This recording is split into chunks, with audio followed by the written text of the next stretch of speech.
This is the future of the Piccadilly line.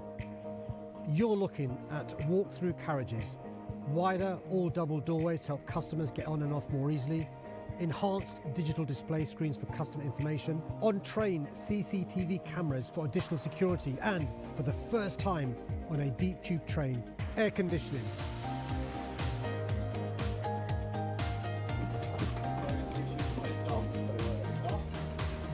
And then the carriages won't have doors between the carriages. It's walk-through. Wow. These new trains are desperately needed. From next year, these new trains have also been designed with sustainability in mind, reducing energy consumption by 20% and supporting decarbonisation as we keep pushing forward in our work to tackle the climate crisis. From 2025, these new trains will be replacing the old ones that have been serving our city since 1975. I'm really excited to see these on the tracks very soon. Check out the new London Overground lines. They've never been more colourful. 3, 2, 1.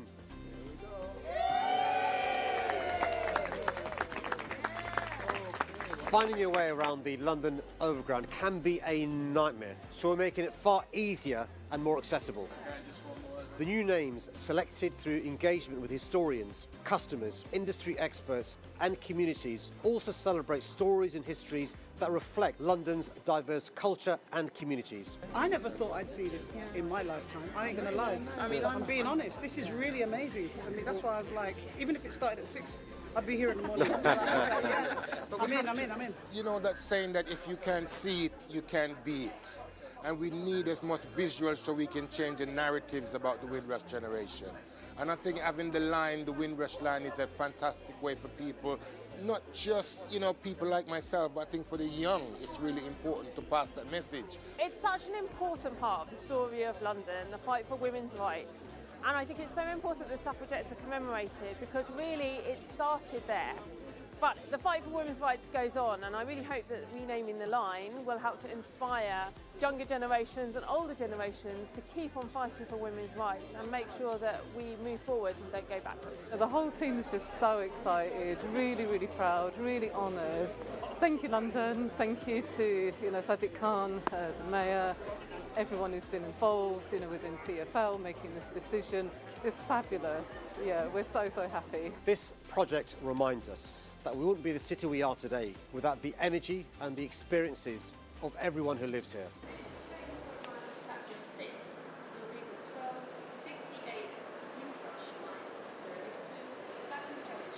This is how we're helping families through the cost of living crisis.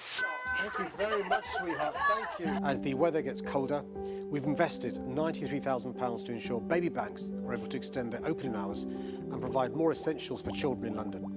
We've ensured every child in state primary schools in London is now entitled to a free school meal. Over 19 million free holiday and weekend meals have already been provided. We froze TfL fares again to make journeys cheaper across the city. Have a great day. And we've invested an additional £3.5 million to expand advice services to support low-income Londoners. As Mayor, I'll continue to do everything in my power to stand up for Londoners and build a better and fairer London for everyone.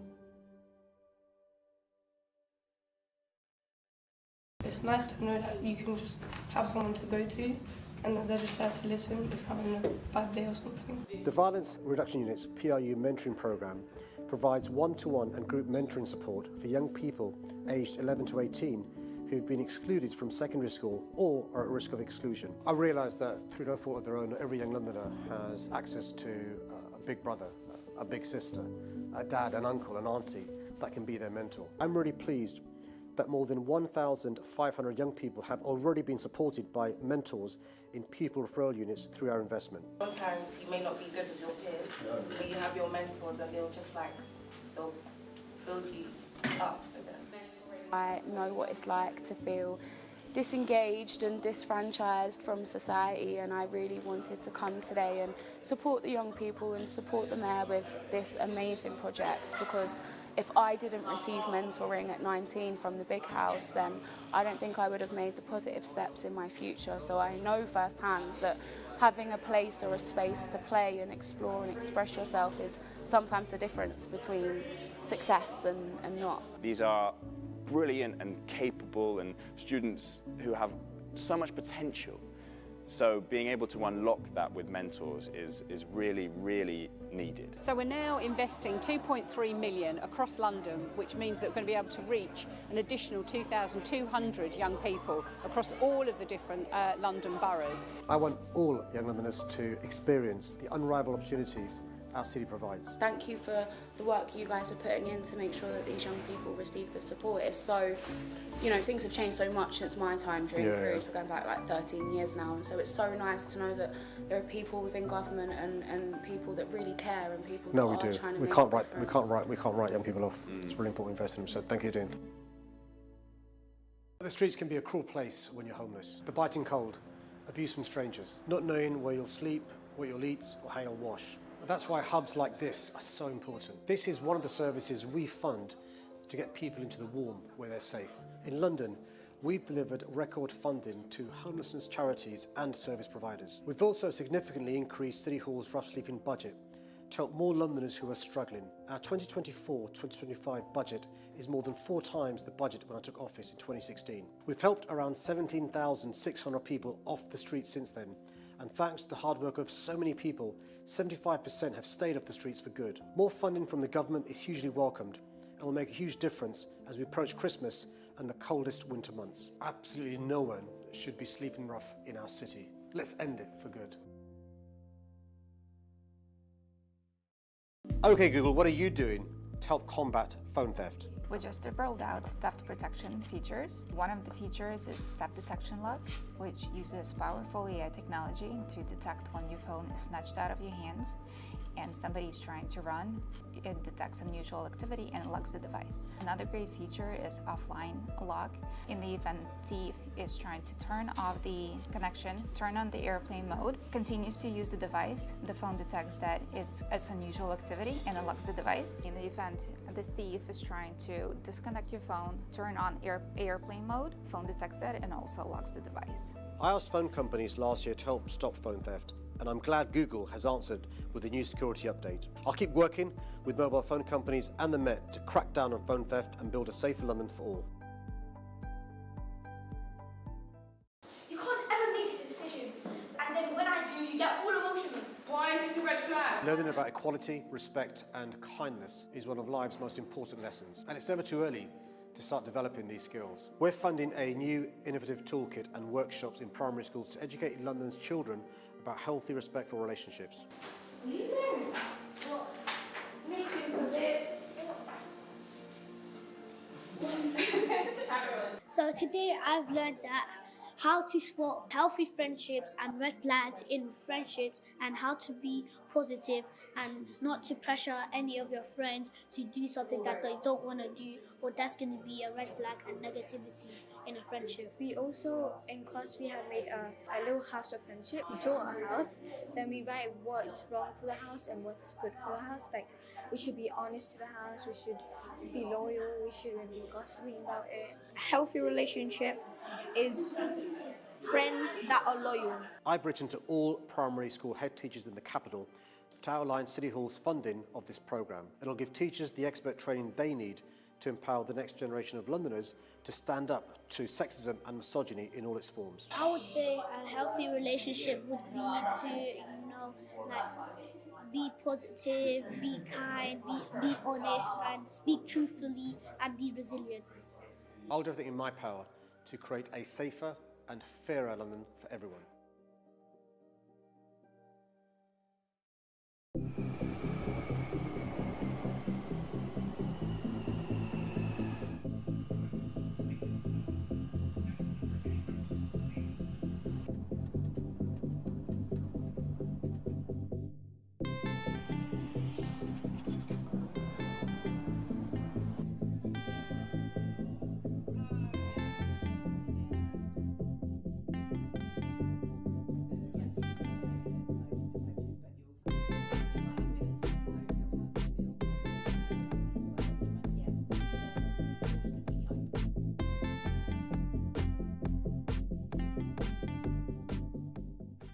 You may have heard of a food bank, but have you heard of a multi-bank?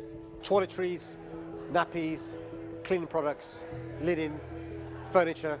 Londoners who need them the most can now get them from the same place. The multi-banks have been created.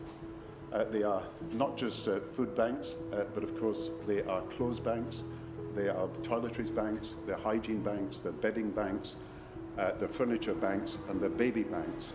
Former Prime Minister Gordon Brown and Amazon launched the first ever multi-bank in 2022. And now I'm proud to say we've brought it to London. 3, 2, 1. The basic idea is incredibly simple.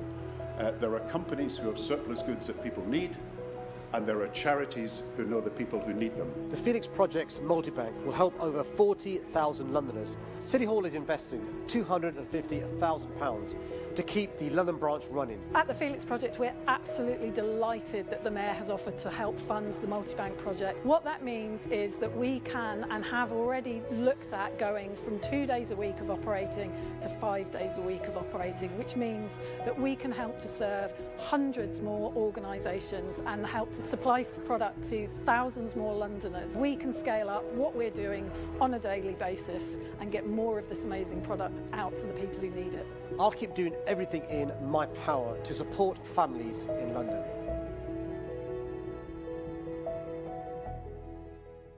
Here are 5 ways we're making London greener in 30 seconds. The beaver is back. We're reintroducing wildlife to London to help nature thrive. We've planted over 500,000 trees since 2016. Our buses are getting greener. We now have over 1,000 zero-emission buses. We're pushing water companies to clean up our rivers and stop sewage from flowing into the Thames. We've helped cut air pollution by nearly a half in central London and are working on making sure every family can breathe cleaner air. Together, we're making London greener for everyone.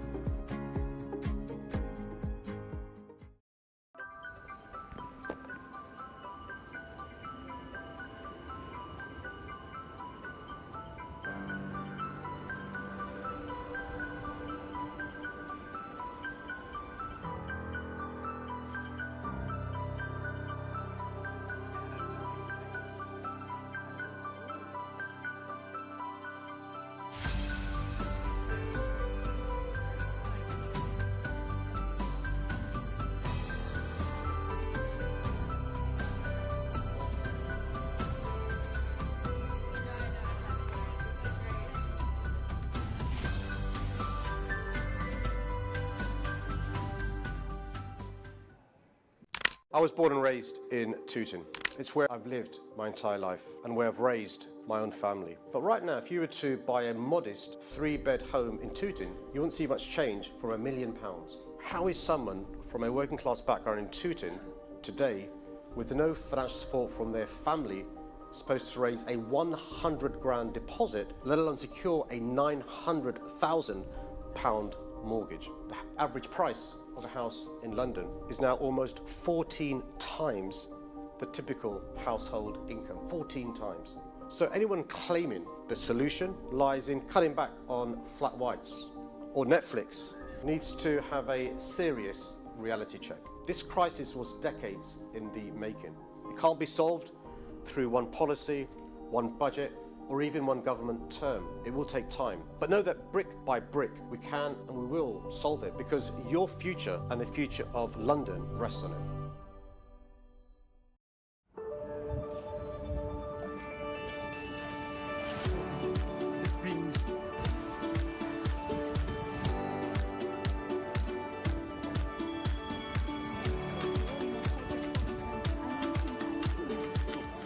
Good evening, everyone, and welcome to People's Question Time.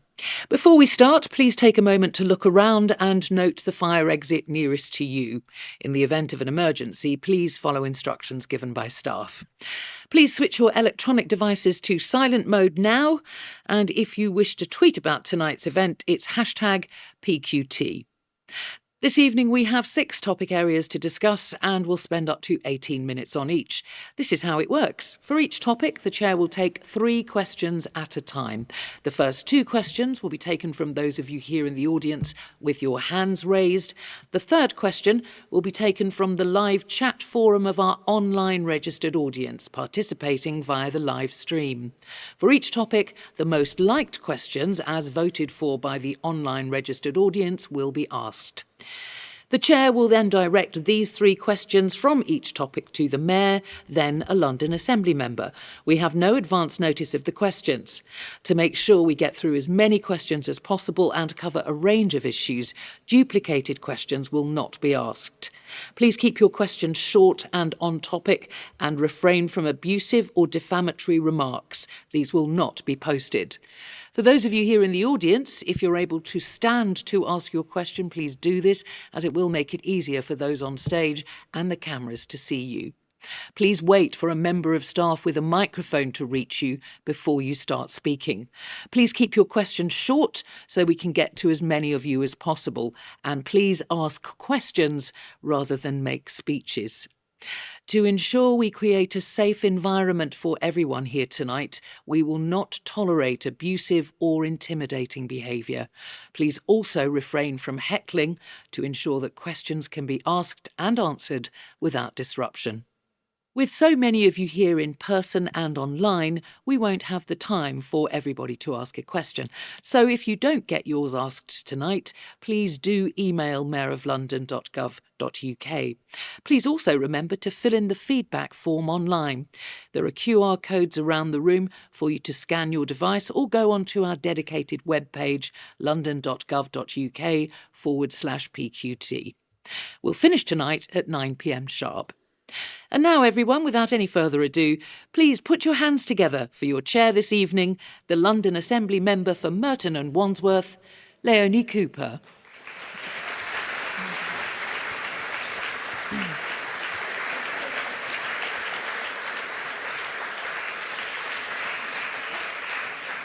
Good evening. You're very welcome, and thank you very much. I know it's not very nice outside. When I set off this evening, I had straight hair, and look what happened to me. I got caught in the rain, and this is the outcome. She lied. This is the 49th People's Question Time since the Greater London Authority was constituted in the year 2000, and this is actually the 3rd time that the event has come to Wandsworth. It's the 17th People's Question Time for the current Mayor of London, Sadiq Khan, and it's really nice of you all to come out this evening. Now, as you will also know, you can vote for questions online, so you will have been sent the link to that, so do have a look at that. The first area of questions that we're going to be discussing is transport, so if you want to vote for any of the questions that you can see there, obviously thinking of your own transport questions if you're here tonight, obviously get in there and vote for the ones that you can see online. The Mayor and the London Assembly work to improve life for Londoners, and you've just been seeing a video, to try and make London a better place. People's Question Time is your chance to voice your concerns and ask the Mayor and Assembly members directly what we are doing for London, the capital city of this country, and its people. So please, first of all, I'm going to ask the London Assembly members to come on to the stage now and join us.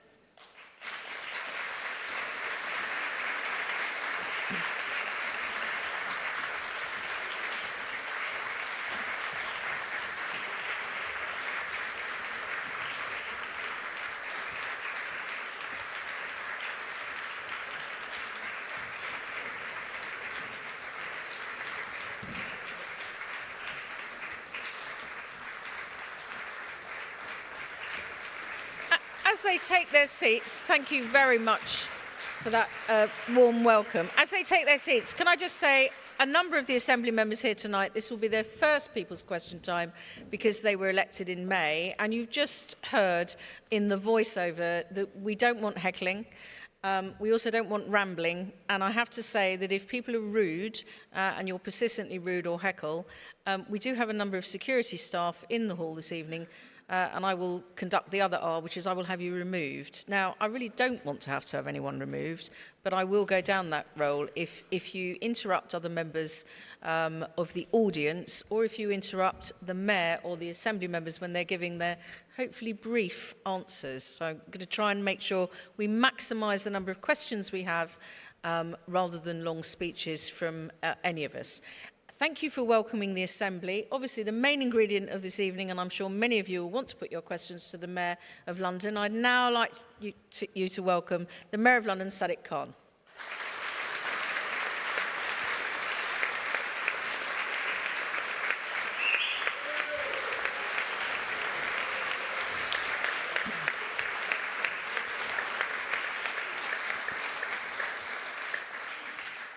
So, as I said, the first area that we'll be taking questions on is going to be transport.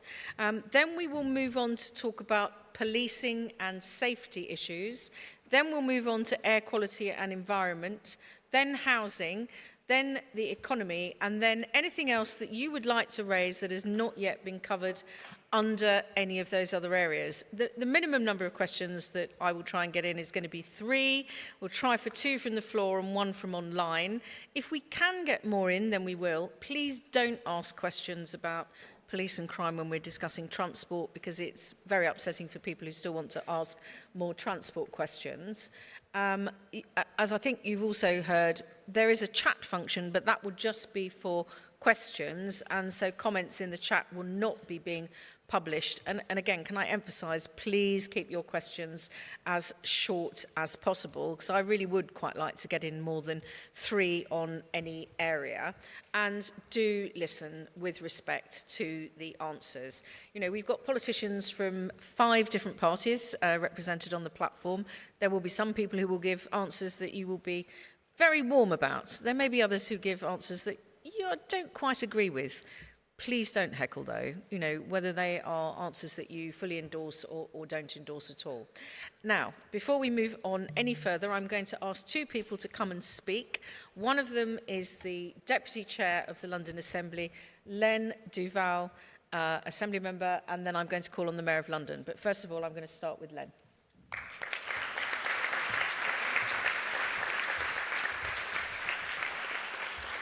Thank you very much, Leonie. Good evening, everyone, and welcome to People's Question Time in the London Borough of Wandsworth. I am Len Duval, Deputy Chair of the London Assembly, and it's a pleasure to be joined by so many of you in person, but also online. The London Assembly is the voice of Londoners, made up of 25 elected members. The Assembly is here to hold the Mayor to account, scrutinise his policies and ensure that the Mayor spends his budget of over 21 billion effectively. The Assembly holds the Mayor and the mayoral advisers to account by public reviewing their policies and programmes through committee meetings, plenary sessions, site visits and investigations. As well as examining the Mayor's decision, the Assembly members act as champions for Londoners by investigating issues that are important to the capital, from improving the economy to how to tackle housing issues. Today's People's Question Time is the first of this mayoral and Assembly term. It's an opportunity for you to ask questions about issues that are important to you, your family and your community. Let me give you an idea of some of the ways in which we've been standing up for Londoners through our committee scrutiny work and engagement with young people since the start of our term in May. This year marks 7 years since the devastating Grenfell Tower fire, in which 72 people sadly lost their lives following the publication of Phase 2 of Grenfell Tower inquiry. The London Assembly called for the government to implement overdue recommendations from the first report and the necessary changes to prevent a similar tragedy.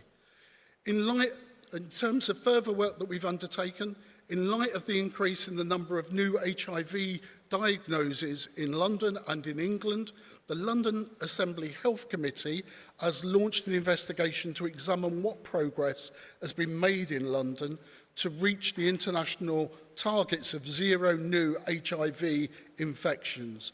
zero HIV-related stigma, and zero HIV-related deaths by 2030. Alongside the investigation, the Assembly launched its first podcast series called London Voices, the first episode of which was published to mark World AIDS Day. Following the GLA elections for the Mayor and the London Assembly on the 2nd of May 2024, the London Assembly established the Elections Review Working Group to review the planning and conduct and the cost of the elections across London and identify improvements for future years.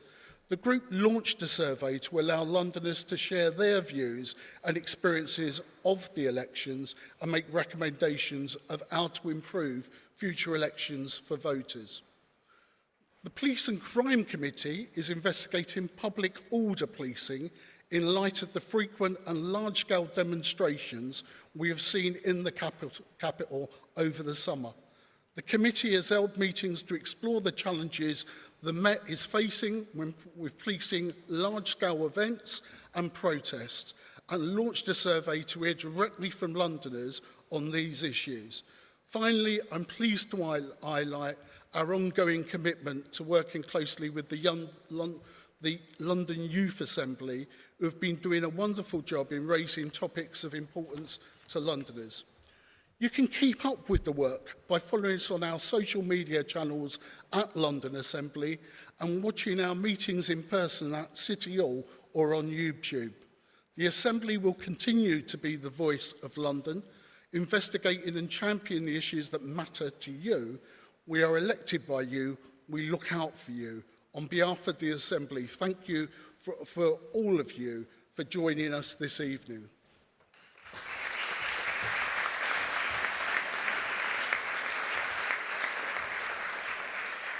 Thank you very much, Len, for speaking on behalf of the Assembly. Without further ado, I'm going to ask Sadiq Khan, who is the Mayor of London, to also come and give his opening remarks.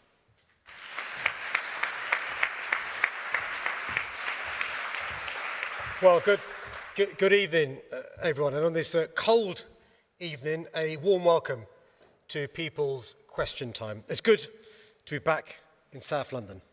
And it's great to be in 2025's London Borough of Culture. Places like Battersea Arts Centre are going to be at the centre of what's going to be an exciting year, where we use the power of culture to unite communities, provide positive opportunities for young people and boost the local economy. So can we begin by taking a moment to praise all the staff and supporters of Battersea Arts Centre and Wandsworth Council.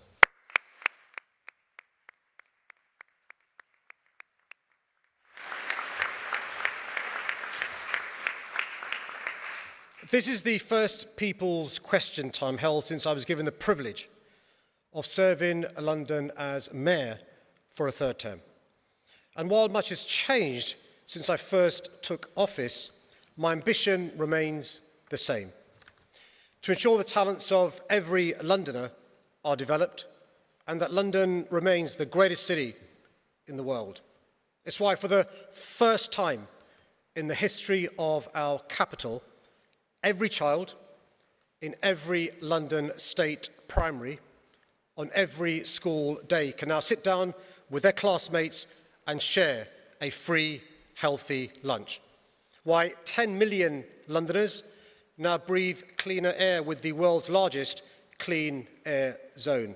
And why we've built a record number of affordable homes, with more council homes being built than at any time since the 1970s. We've also introduced the Hopper Fare, opened the Elizabeth line and extended the Northern line to Nine Elms and Battersea Power Station, as well as investing record sums in youth clubs and services while supporting and challenging the Met Police Service to reform. And I've championed London's reputation as an open, inclusive, outward-looking city. Back in May, I stood for re-election, not just on a record of delivery, but on a commitment to more. My number one priority remains making London a safer city for all by being tough on crime and tough on the complex causes of crime. Universal free school meals, which have proved to be a universal success, will be on the table for as long as I'm Mayor. We'll put London on course to end rough sleeping for good by 2030. We'll build on our status as a leader on climate and environmental action the world over. And because our nation has had its voice heard at the general election, we can now raise our ambitions for the future. While there can be no doubt over the scale of the challenge the new government inherited after 14 years of neglect and damage, the contrast could not be starker. We now have more investment going into TfL, council home building, our schools and the NHS. We'll restore Oxford Street to its former glory, and we'll bring HS2 to Euston. All of this is possible because we now have a national government that's on our side, not in our way. I know, however, there's work to do in every direction, and so we'll continue to build the homes Londoners need, including an additional 40,000 new council homes by the end of the decade. We must now secure investment and break ground on the next generation of transport infrastructure projects. And we'll deliver a new London growth plan through which we'll help create more than 150,000 good jobs.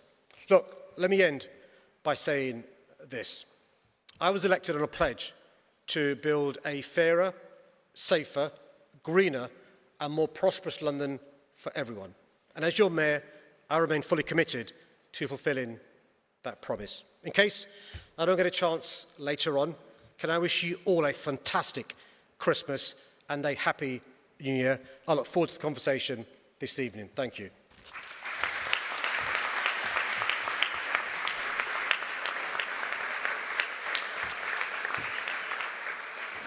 Well, I'm very pleased to say that so far we've had the speeches all running very much to time. So without further ado, we're going to go into the transport questions. Can I see anybody in the audience who would... oh, there's nobody, obviously. Yes, no one's got anything to say about transport at all. OK, I'm going to take... There's somebody there with a black top just here, if paddle one, and a microphone can go there. And I can see somebody over here in a white top. Yes, if you can get puddle number 4 and a microphone just to there. OK, so we'll start with those two. We'll take this person first. Hello. Thanks to your impressive work on cleaning up Putney's air, it's a testament to your proactive transport policies. And now seeing the electric buses on our streets has been really impressive, so thanks so much. However, buses in Putney have begun to be gridlocked and are taking sometimes 20 minutes, even longer, to be waiting and stop mid-journey. So what more are you doing to tackle the transport in London, but also here locally in Putney? Thank you. Bus, gridlock and transport, particular reference to Putney. Hopefully not Putney again, but do go. Good evening, Assembly members. Good evening, Mr. Khan. Are you going to bring in a pay per mile type scheme for motorists, yes or no? And now you're working with a Labour government, are you going to reinstate free travel at all times for the over 60s? And if not, why not? OK, that's a sneaky couple of questions in there. And we've got one, I think the one that's got the most votes so far online says, some parts of London, particularly outer London, don't have access to the tube. What will you do to improve rail and bus services there? I'm going to stop and take those three, and I'm going to start with Mr. Mayor first of all. And then if any of the Assembly members put their hands up, then I can already see one has. Mr. Mayor, over to you. Good evening. Thanks for those three questions. Firstly, just to answer your question about air quality before I get to the bus issue you've raised. I remember in 2016, the member for Wandsworth and Merton took me to Putney High Street because Putney High Street in the first month of January exceeded the year's air quality breaches because the air was so bad on Putney High Street. And because of Leonie's lobbying, we brought the first clean buses to Putney High Street because that was one of the worst parts of London for air quality. And by the way, air pollution leads to children having stunted lungs, premature deaths, and adults with a whole host of health issues from asthma to cancer to dementia. Because we brought the clean buses to Putney, we have the ultra-low emission zone. All our buses are ULEZ compliant. The last time the air quality in Putney High Street was breached, it used to be breached the entire year in January, was 2021. So for 3 years, no breaches of air quality on Putney High Street because of the difference our policies have made. The second question you raised is really important around the speed of buses or lack of speed of buses. So on Putney High Street, what's happened is the council, and I support them, have been doing some improvements around some of the junctions which are unsafe. Unfortunately, those junction improvements have led to buses being delayed. I'm hearing reports of 20, 30 minutes, a bus being delayed on Putney High Street, and so people unreasonably don't bother taking the bus. They jump in their car because it's more reliable. The good news is we've spoken to one of the council, those works have now stopped, they've finished, and so from next week, if not this week, buses in Putney High Street will return to normal high quality standards. What we're trying to do is to learn from this, to say to Thames Water, British Gas, others who dig up our roads, don't dig up your roads at frequent times during a year, do it once every 2-3 years, and we've brought in new laws to encourage councils to get money every time there's a delay from those roads being improved. But it's really important, you've raised a really important issue about the speed of our buses. You asked a very direct question. The question was, yes or no, will you bring in paper mile? No. Is that okay?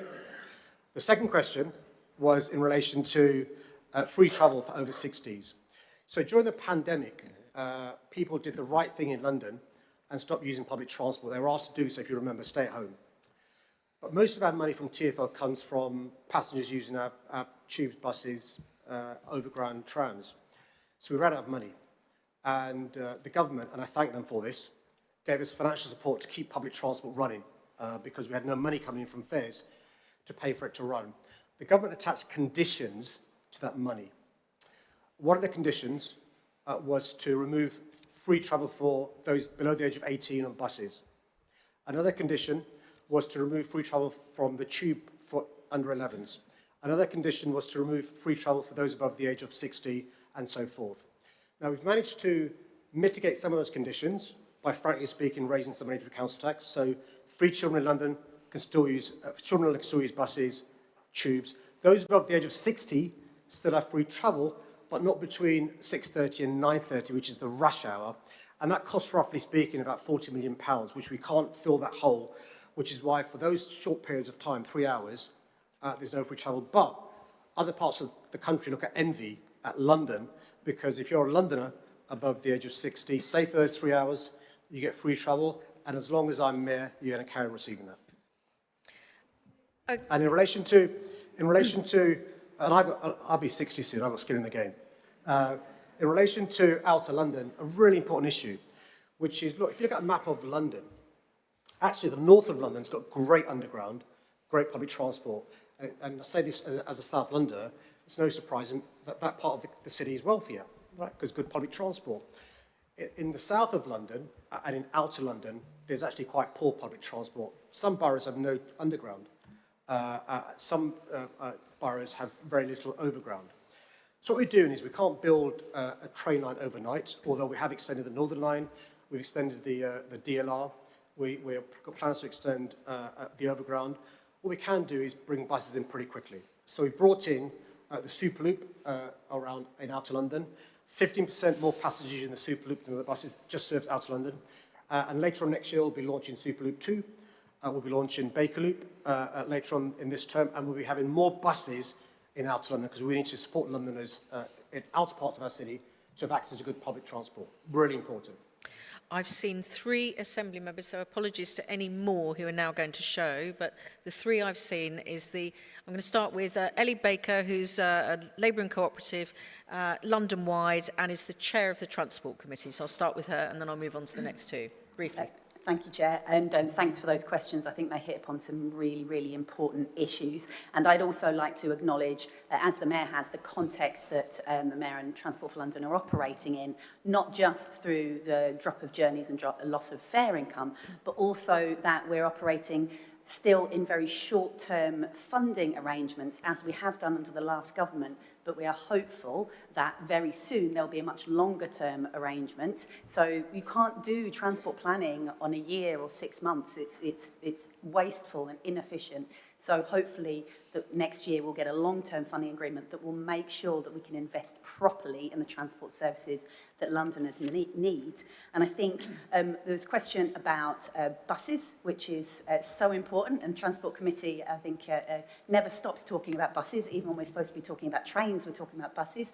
And it's really important. Transport for London have introduced a bus action plan that talks all about increasing bus priority measures. That's very, very important. I can see bus lanes going in everywhere, but we need to push them to do more, because that's how we get large numbers of people around. And the people who are using buses are people on lower incomes, they're women, they're younger and older Londoners. It's absolutely essential that we make sure our buses are working. And finally, I'd like to say, for the people who don't have access to the tube, as so many of us do, Mayor's referenced Superloop. Big fan of the Superloop. We need more of that, more express buses. But we're also looking at taking our rail services into public ownership over the next few years. And the Transport Committee has made clear to the government that Londoners want to be involved in that process, because we want to have a say over how that improves our rail services. So I think we can look forward to brighter days over the next few years for those who rely on rail and bus in London. Okay, I'm going to now bring in Zach Polansky, who's one of the Green London Assembly members, also London-wide. Zach. Oh, did you not? I'm sorry, I saw a hand down there. Was it? Thanks for the introduction, mate. Sorry, well, in which case, I'm going to... Was it you, Hina, who put your hand up, and I thought it belonged to Zach? I think it was Hina. Hina Bakari, who is Liberal Democrat and is also London-wide as well. Hina. Thank you so much. Firstly, it's wonderful to be here at Battersea Arts Centre. My dad was the head teacher of Ernest Bevan School, not far away from here, the very first Muslim head teacher in the UK. I taught at Franciscan Primary, so Can we move on to transport? Come on. Special. I'm going to do it to the audience, I'm doing it to you. To transport, Ellie was just talking about the work that we do at the Transport Committee. It's a cross-party committee, and a lot of the things that she said, we echo many of the thoughts that she said. But specifically, I wanted to talk about over 60s travel. Now, we've been campaigning for this for a long time with Age UK. It's something that we're really, really passionate about. It's something we put into our manifesto. We'll be pushing the Mayor to make this happen. We've got a new government. They should have new priorities, and we'll be pushing them to make sure that that is their priority. Go on and clap that. That's a good one. I like that. But Age UK has also been working on the need for transport to be affordable and accessible to all. Because if it's affordable and accessible to all, that means all of us will be able to have that need for that transport that we want, and we need it desperately. We've been working at Ellie was just talking about her work in Transport Committee. We've been working on how to make that how to make it accessible for disabled Londoners as well as older Londoners. And we can do that by making sure that our lifts are fixed. That's one of the main things that are a problem for our stations, making sure that we've got step-free access, making sure that we've got staff that are able to assist people who are on our stations. And one of the things that I'm going to be pushing for the Mayor of London to make sure that we've got accessible transport is also to make sure that we've got people with lived experience working in TfL and wider within the GLA. So the London Assembly have already committed, all of us in the London Assembly, with a motion to have a disability equality champion so that they can work along with the Mayor and the Deputy Mayors to make sure that London is truly accessible to all. Thank you. Okay, and then I'm going to bring in Neil Garrett, who is the leader of the Conservative group. Sorry, Hina is also the leader of the Liberal Democrats, and he's the leader of the Conservative group, and he's also on the Transport Committee, as Hina and Ellie are. Neil. Good evening, everyone. On pay-per mile, so I'm very pleased that the Mayor has ruled that out, but I think we should be clear the reason why he's ruled it out. During the previous term, it was the Conservative group, and only the Conservative group in City Hall, that was highlighting the problem that that would create. I represent Croydon and Sutton. There's no tube anywhere near there. People need their cars. It became an open secret in City Hall that this was being worked on.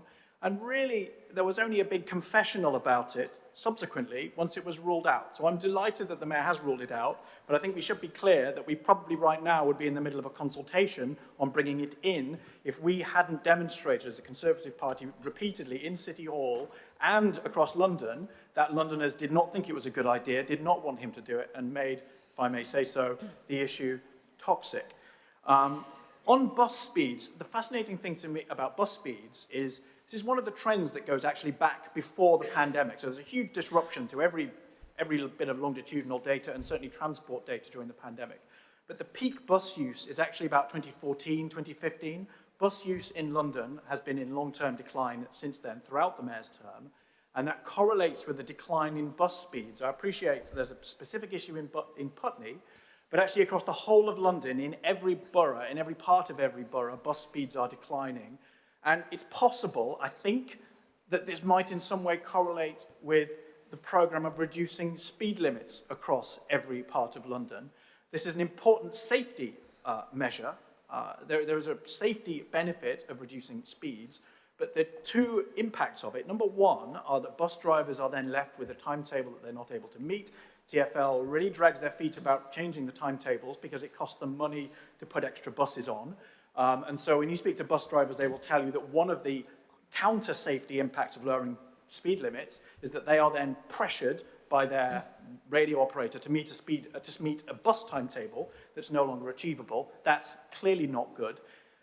And secondly, it means that they go slower. And the fact that they go slower means that people don't bother using them. And the fact that people don't bother using them then sets up this long-term cycle of decline on buses that we are in, whereby they become less useful, so fewer people use them, which then makes them less financially viable, which means then the mayor, as he has been doing, keeps reducing bus mileages and bus routes across London. So the story on buses, notwithstanding the Superloop, I will give him the Superloop, pretty much everywhere else is a negative story, I'm afraid, on buses, and it is not an accident. It does correlate with the policies that the mayor has specifically pushed.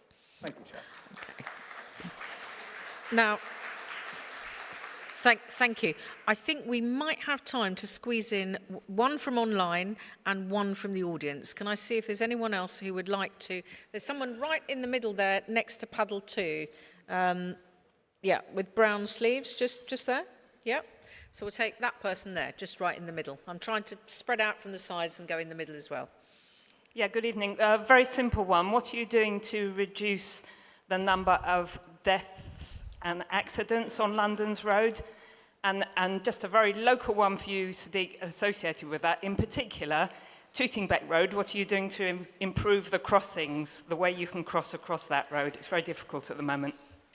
You really want me to put a question to Sadiq Khan on Tootingbeck Road? Yes. Okay. Yes, I do. I'm sure he's never been there ever, nor have I. There's a question online which says cycling cuts down road congestion and helps create cleaner air for everyone and promotes good health. What will you do to grow bike journeys? So one on road safety generally, Tootingbeck Road, very local to me, and then one about growing the number of people using bikes, Mr. Mayor. Well, firstly, let me do both those excellent questions. Look, firstly, in relation to the issue of use of buses, one of the ways you encourage people to use buses is by keeping fares down. It's a fact of life in London. It's the poorest Londoners who use our buses. That's why I'm really proud. Whereas previously, before I was mayor, fares went up by more than 42%. They've been frozen in 5 of the last 8 years, and plus unlimited bus travel with the hop, and we've bucked the trend in relation to bus usage compared to the rest of the country by keeping fares down. But a really important point in relation to your question about safety, which I'm afraid the Conservatives don't accept, but it's a fact. If you drive at 30 miles per hour versus driving at 20 miles per hour, so 30 miles per hour versus 20 miles per hour, you're 5 times more likely to kill or seriously injure somebody if you hit somebody at 30 miles per hour versus 20. Each year in our city, 3,000 Londoners, 3,000 are either killed or seriously injured. And you spend time with them, as I do, as the Deputy Mayor for Transport does, as the Walking and Cycling Commissioner does, and you're told that that vehicle going a bit slower could have meant my loved one didn't lose their life or didn't have a part of their limb amputated. I can't justify having cars racing through London, which is why I fully support 20 miles per hour. But it also goes to your point in relation to making cyclists feel safe cycling because cars are going less fast and also pedestrians crossing the road as well. But there are some junctions in our city that are dangerous and, Tootingbeck Road and Upper Tooting Road have a number of junctions which are dangerous. Just to be parochial, Leonie, Derrington Road and Lessingham Avenue, really dangerous junction. The works that somebody complained about in Putney was the council trying to make those junctions safer. So we are working with councils to try and make those junctions safer, including the ones in Tooting, and for obvious reasons, I've got skin in the game.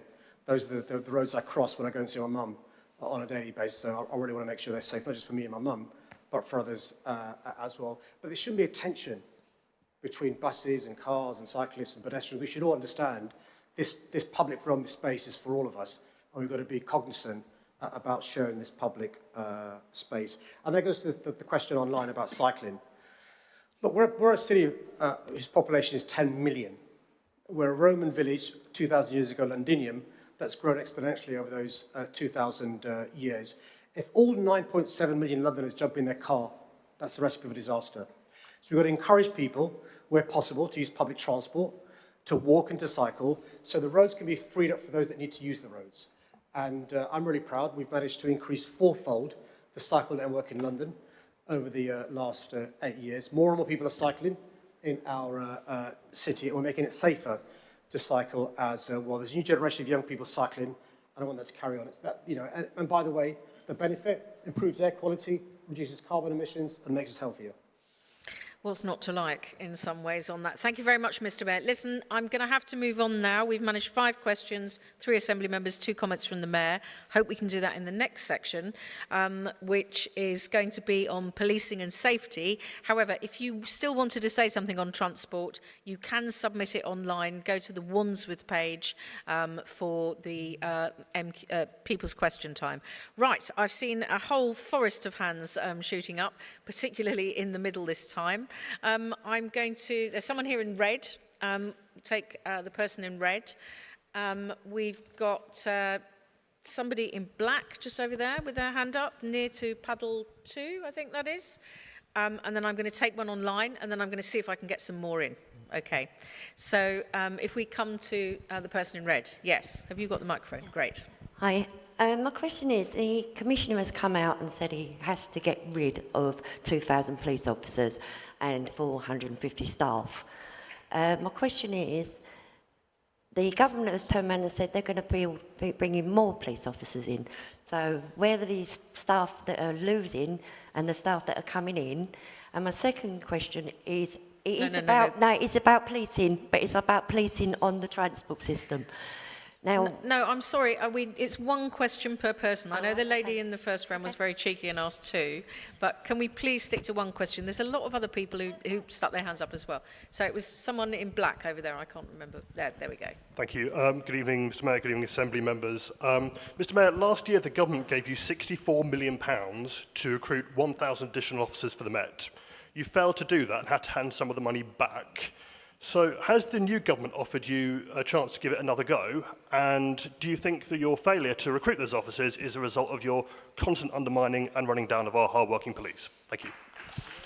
So there's two questions with a bit of a focus on recruitment. The one that's got the most votes online at the moment is how are you working with the Met Commissioner to reform the Met Police, which kind of speaks really to the first question. The one that's got almost as many votes is how are you tackling violence against women and girls and challenging the harmful attitudes that drive this. So I'm going to come first to Mr. Mayor. And then, okay, I've seen 3 Assembly members there, so I'll stop that. Thanks. So there's 4 questions. I've made a note of 4 questions. Yes. Yeah. So let me do it with all 4. Thank you for those 4 really important questions. So the first one's in relation to the Met Police budget. So since 2010, so over the last 14 years, we've lost £1.2 billion from our budget, the Met Police budget. So we're £1.2 billion down in the money we should be getting from the government for the Met Police Service. When I became Mayor, 19% of the money for the Met Police Service came from City Hall, the other 81% from central government. But over the last 8 years, there's been further cuts from central government, which means we Londoners pay more towards policing of Met Police Service. It's now 26% in proportionate terms than the government. So we've been grossly under-resourced over the last 14 years. And by the way, so have youth clubs and youth centres and so forth, which is why since 2012, you've seen an increase in serious youth violence across the country. So from City Hall, in the last 8 years, we've more than doubled the funding we're giving to the police service, £1.148 billion. Last year, we raised it by £151 million. From City Hall, we've funded 1,300 police officers. We've funded 500 PCSOs. But I'm afraid the police service in London is still under-resourced and understaffed. They've had to close down police stations in the last 14 years, sold off police buildings, made police staff redundant, and it's really tough. So what the Commissioner is saying, and I agree with the Commissioner, by the way, is we need support from this new government. The last government let us down. We're hoping this new government gives us financial support. And what the Commissioner set out is the gap there's going to be unless we get support from the government. And so I'm working with the Commissioner to lobby the government to get more support for our city. As I said to you, in the last 4 months, we've had good news for transport, we've had good news for council housing, and we're lobbying for good news for police, and it's so important. By the way, not just policing, we need support for our youth clubs and our youth centres and our councils about being tough on crime, but also tough on the complex causes of crime as well. And the Commissioner and I both lobbying the government to do what no previous Home Secretary has done in the last 14 years and give us the support we need. The second question is in relation to recruitment in London. So in London, we've recruited 8,000 police officers in the last 4 years, 8,000. To give you an idea of how impressive that is, the second police force after the Met only employs 9,000 totally. So we've employed a huge number of officers in London. The issue is the London waiting for the Met Police doesn't compensate for you being a police officer in Hertfordshire or Kent or Surrey. So the neighbouring police forces can pay a similar wage, and there aren't the overheads of being employed there. So we're losing some potential recruits to neighbouring forces, but we've got a plan to try and encourage people to come to London, but it means recognising police officers in London aren't paid enough. So we're lobbying the government for support in relation to pay next year, which is really important. But just to reassure you, which is potentially bad news, the police are no worse in terms of vacancies than the NHS, than social care, than the fire service, than many parts of the private sector, than hospitality. We've got a big crisis in London in relation to vacancies, the biggest vacancies our city's had for decades. The third question is really important about reforming the Met Police Service. Look, we police by consent. That's one of the principles Robert Peel founded the Met Police Service in. You need the consent of the public to give you intelligence, information, when they're the victims, when they're witnesses, but also join the police service. And if there is less trust in the police, don't be surprised if witnesses don't come forward. Don't be surprised if victims don't come forward. Don't be surprised if people don't want to join the police service. And so the words the Commissioner uttered when he applied to the job, which I fully support, is more trust leads to less crime, leads to higher standards. And to give this Commissioner credit, he's reforming this police service, and it's really impressive, the reforms made so far. Nowhere near mission accomplished. He would accept that. I was with him this afternoon. He really understands the importance of reforming our police service, and we're working closely together to try and address the issues in many communities. There have been various reports that have shown the Met Police Service, I'm afraid, to be institutionally racist, institutionally misogynistic, institutionally homophobic. That's not to denigrate the thousands of officers who work really hard to keep us safe. We've got to change the culture in our police service. And the final question is a really important issue. It's the issue of violence against women and girls. And across the country, every 3 days, a woman is killed at the hands of a man. Every 3 days. The former inspector to Her Majesty's government called it an epidemic. There's an epidemic of violence against women and girls, and we're currently in the 16 days of action where we take action to address this issue. It can't just be a policing issue. The police have an important role to play. It's a whole society issue. It starts in primary school. When I tell you 1 out of 3 young people have a positive view of Andrew Tate, when I tell you 1 out of 10 9-year-olds have seen porn on their phones, when I tell you many young people, boys, don't treat girls in a respectful way, it goes on to misogyny in workplaces, it goes into harassment in public space. So there's a lot of things we've got to do in terms of addressing the issue of violence against women and girls. It begins in the family, begins in primary schools, goes on to secondary schools, but also criminal justice system has an important role to play. I was in Croydon last week, Leonie, with the Minister for Safety in this area, and I'm really pleased this government's announcing new powers. One last week I saw in action, a domestic abuse protection order used by the police to take action against somebody who's been abusive towards their partner. This week, we've announced from City Hall funding for GPS tagging for anybody found guilty of stalking, a really important issue we've seen across our society. And I think all of us have a role to play in addressing this blight on our society, not just the police, important though they are, but all of us. Thank you, Mr. Mayor. I'm going to bring in Gareth Roberts. It's Gareth's first People's Question time. He was elected in May 24. He represents the London South West constituency and is a Liberal Democrat. He's also the Deputy Chair of our Police and Crime Committee. Gareth. Thank you, Chair. Yes, I was as surprised as anybody in this room when we heard just the other day that the Metropolitan Police Commissioner is considering cutting 2,300 officers and 450 back office staff. We would dearly love, as Assembly members, to be able to drill down into these figures with the Met Commissioner. However, we have two committees at City Hall. One is the Police and Crime Committee, which is populated cross-party with all of the people on this, well, not all of the people, but people from this panel who were democratically elected by you to go to City Hall and ask the questions, to scrutinise decisions which are being made. However, the Metropolitan Police Commissioner has been told that he should not come to our committee, that he should go to the Mayor's London Policing Board, which is entirely appointed by the Mayor. We would like to have the opportunity to question the Metropolitan Police Commissioner. We would like to have him come to us, and we have an open invitation for him to come to any meeting that he likes. Unfortunately, he is being barred from doing so. Now, we know that there are finance problems with the Metropolitan Police. I think they're looking at something like a 450 million shortfall in their budget. But we want to work with the Met. We want to work with the Mayor. We want to be able to give the best that we possibly can to London, to the police, and really support them in the job of work they're doing. But we are trying to do it with one hand tied behind our back. And frankly, that doesn't do you any good, it doesn't do us any good, and it certainly doesn't do the Metropolitan Police any good whatsoever. Thank you. I'm now going to bring in Sean Bailey, Lord Bailey, who's also a member of the Police and Crime Committee and sits London-wide for the Conservative Party. Sean Bailey. Thank you, Chair. I think I want to quickly talk about recruitment. The Met has faced recruitment problems. I would caution the Mayor to understand it isn't only about money. There's a morale piece here. The people who recruit the most police are actually other police officers. If they don't feel good about the service they're in, then they will not help you recruit. I think that's a bigger reason why we didn't hit our quota in London, the only part of the country not to do so. When you talk about reform, one of the places that needs reform most is actually MOPAC, and the Mayor has direct control over MOPAC. That's the Mayor's Office of Police and Crime. He needs to get a hold of MOPAC. MOPAC has quite a serious budget. It is often very difficult for us to see what that budget's being spent on and if it's been impactful.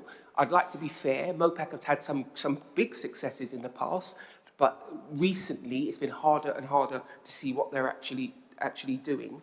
I'd also say, when it comes to the work against violence against women and girls, the Mayor has been reasonably good at that. He has focused on it and he's tried to make it work. So I'd like to commend him on that and push him to go further. I'd argue in that direction we're probably pushing on an open door. He doesn't need to be sort of badgered about that, but he could do more.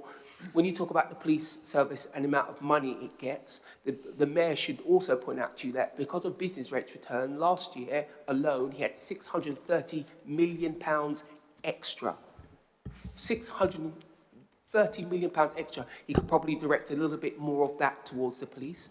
The other last thing I'll say about the police, the best thing, and I mean this, the best thing the police do is the police cadets. And recently, because of budget constraints, they've had to reduce the amounts of cadets they're doing. I believe the Mayor should put his hand in his pocket and help those young people again. He hasn't entirely ruled it out. I'm bringing it up just to remind him that I will be bringing it up as a budget amendment. And the last thing, of course, is knife crime. Knife crime remains a scourge in this city, and the numbers have gone up. We're at a record level of knife crime now. I bring it up to push the Mayor to do more. Of course, the black community, not exclusively, but certainly most seriously is affected by it. We need something done. Growing up in London is very different to when I grew up in London. Black communities in particular, but all of us in general are in fear of street crime and knife crime in particular. Okay, I'm going to come back to some more questions because we've got a bit of time and I've got a very good one online here that I want to ask. I'd like to see some more people signalling from the floor. I can see someone on this side who's next to the 6 paddle. So if you give it to the person on the end. Yes, there we go. Yes, good evening. You touched on crime and you say that what your mission statement is the the security and safety of London and all Londoners. And since you've come in, crime has gone up in every single aspect. You claim against that, but the metropolitan statistics prove otherwise. You've been asked in Assembly to address that, and taking away the Metropolitan Commissioner from being in front of the Assembly is not allowing proper accountability. And you've done that into a side committee that few people are able to see. Okay, and the one online, which I'd just like to read out so that everybody can hear, is with anti-Semitism on the rise, what are the GLA doing to ensure police have adequate training to identify anti-Semitism and Jewish hate crimes? So I'm going to come first to Mr. Mayor, and then the two Assembly members that I'm going to try and call are Zoe Garbett and Alex Wilson in the front row. And I'm going to see if I can get in Len Duval as well. Mr. Mayor. Thank you. Thanks for your question in the back. In relation to crime. Look, when I was a councillor in Wandsworth for 12 years, I was a member of Parliament for Tooting for 11 years. I've been mayor now for 8.5 years. During that time, I've often met victims of crime, and it's heartbreaking when you meet a victim of crime, and I'll still carry on meeting victims of crime and bereaved families, because you can learn so much from their experience in relation to what you can do to try and turn these things around. And the context is important. The context is, since 2012, across the country, we've seen an increase in serious youth violence and violence generally. So the obvious question is, what have we done in London since 2016? So since 2016, notwithstanding our population rising by more than 1 million, notwithstanding losing £1 billion from our Met Police Service budget, hundreds of youth clubs closing down, we've reduced in London homicides, young people injured with a knife, burglaries, gun crime, lethal barrel discharge, and we'll continue to make progress. We're not complacent, because one crime is one crime too many, but I tell you this, it's made a lot harder when you've got £1.2 billion cut from your police budget and youth clubs closing down, which is why I'm hopeful a change of government will lead to this new government understanding the importance of being tough on crime and tough on the complex causes of crime. And I was with Sir Mark Rowley, the Commissioner, in front of the London Assembly just 4 weeks ago. So I'm surprised that some of the members have selective amnesia when it comes to that experience. But, you know, we can share that information with colleagues here about the time Sir Mark spent answering questions from the Assembly. The second question in relation to anti-Semitism is tragic in the context of the last 14 months. Over the last 14 months, we've seen the horror, not just of October the 7th in Israel, but what's happened in Gaza, with more than 45,000 men, women and children, their lives being cut short. There is no excuse, there can be no excuse for anti-Semitism, or indeed for Islamophobia. And I'm afraid we've seen a big increase across the Western world, indeed the entire world, of anti-Semitism. And in London, we've seen some of our Jewish friends, neighbours and colleagues having heightened fear because of the evils of anti-Semitism. In London, the police have actually done a very good job providing reassurance to Jewish communities, providing reassurance to places of worship that are Jewish, like synagogues and places of education where Jewish children go. I think all of us have a role to play in relation to making our Jewish friends, colleagues and neighbours feel safe, feel like it's their city. That's one of the joys of London, right? Our diversity is a strength and not a weakness.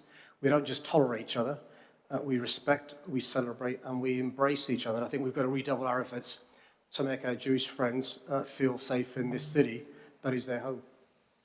Thank you very much, Mr. Mayor. Zoe Garbett, who is a Green London-wide member, has got a short period of time just to come in. She's also on the Police and Crime Committee. Evening, everybody. I just wanted to come in to talk about what I see as important for the policing of this city, and I think it's about 3 or 4 important things, and it's about your priorities, it's about taking an evidence-based approach, and it's about looking and taking a public health approach that's really compassionate to making people's health and well-being better. And the way I see this is really looking at how what Londoners want, and I hear from young people that they don't want police in their schools, so I want to see those police officers out of schools and into the neighbourhood teams, which would bring capacity back into those neighbourhood teams. I think we need to take an evidence-based approach, so that's looking at the cost and benefit of things like live facial recognition, which I've been asking for but I haven't got yet. And things like taking a public health approach to drugs. So we currently spend £26 billion on the policing and enforcement and our current approach to drugs. And I think we need to take a public health approach that doesn't criminalise people that need health support, and that we could be doing a lot more to kind of regulate drugs, and also I've been pushing the Mayor for more public health approaches for people to use drugs in a safe way. There's much more I could say about violence against women and girls, and I support the Mayor's comments about the strength of our communities in terms of addressing anti-Semitism. Thank you. Okay, I'm afraid we're out of time on the police and crime issue. I've got through 6 of the Assembly members, so don't point at particular ones and say, why haven't we heard from so-and-so yet? You will hear from them all, don't worry. It probably means I won't be able to get anyone in twice. We're going to move on to the next topic, though. Sorry about that, but there's a lot to get through. And the next topic is air quality and generally other issues relating to the environment. Well, that's created another forest of hands, which is why we needed to move on. There's someone there in a red jumper, just at the end of that row. Yes, paddle 6, thank you. Keep your hands up. And there's someone over there in a white top, possibly with blue bits on it. Paddle 5, thank you. And then online, I'm going to I'll read out this question first, and then we'll come to the 2 in the room. I'm so relieved the air has gotten better recently, but what more can we do to ensure that children in our city are not breathing toxic air? And then I'm going to take the question from you. Good evening, Mr. Mayor. When do you anticipate London becoming a net zero city? And is London hitting the targets on the way to becoming a net zero city that you've set? Thank you. And there was someone over there. Thank you. Regarding the proposals from Wimbledon Tennis to build in Wimbledon Park, why did the GLA grant planning permission when your own legal advice warned of a statutory trust on the land that prevents development?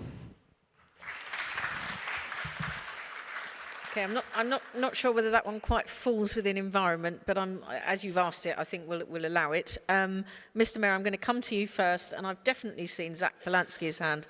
I'm sure that wasn't him at that time. Okay, and I'll come to the back row in a minute. First to the Mayor. Well, let me do the third question first. Because of a perception of conflict, I didn't deal with the application, but actually the application was looked at on its merits, and the Deputy Mayor looked at all the evidence and reached his conclusion with legal advice. My understanding is it's still within the time within which there can be a legal case. So because it's quasi-judicial, we're not supposed to talk about it for other reasons. But I'm sure if you give Leonie Cooper your details, once it's gone out of the time limit, we can get my office to write to you in relation to the issues you raised. But we've got to respect the legal framework in relation to those quasi-judicial planning matters. The first question that was raised online is really important about what more we can do to improve the quality of air for our children. Let me explain why it's important.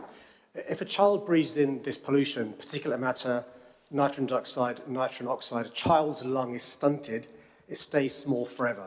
It can never grow once it's been stunted. Park for a second, the impact has on us, premature deaths, cancer, dementia, so forth. For children, it's really an issue in relation to impact on them. And in fact, the only ever death certificate with air pollution recorded on it is from a 9-year-old child just up the road, South Circular, Ellie, Ado, Kissy, Deborah. So we know the impact on children, which is why this question is so important.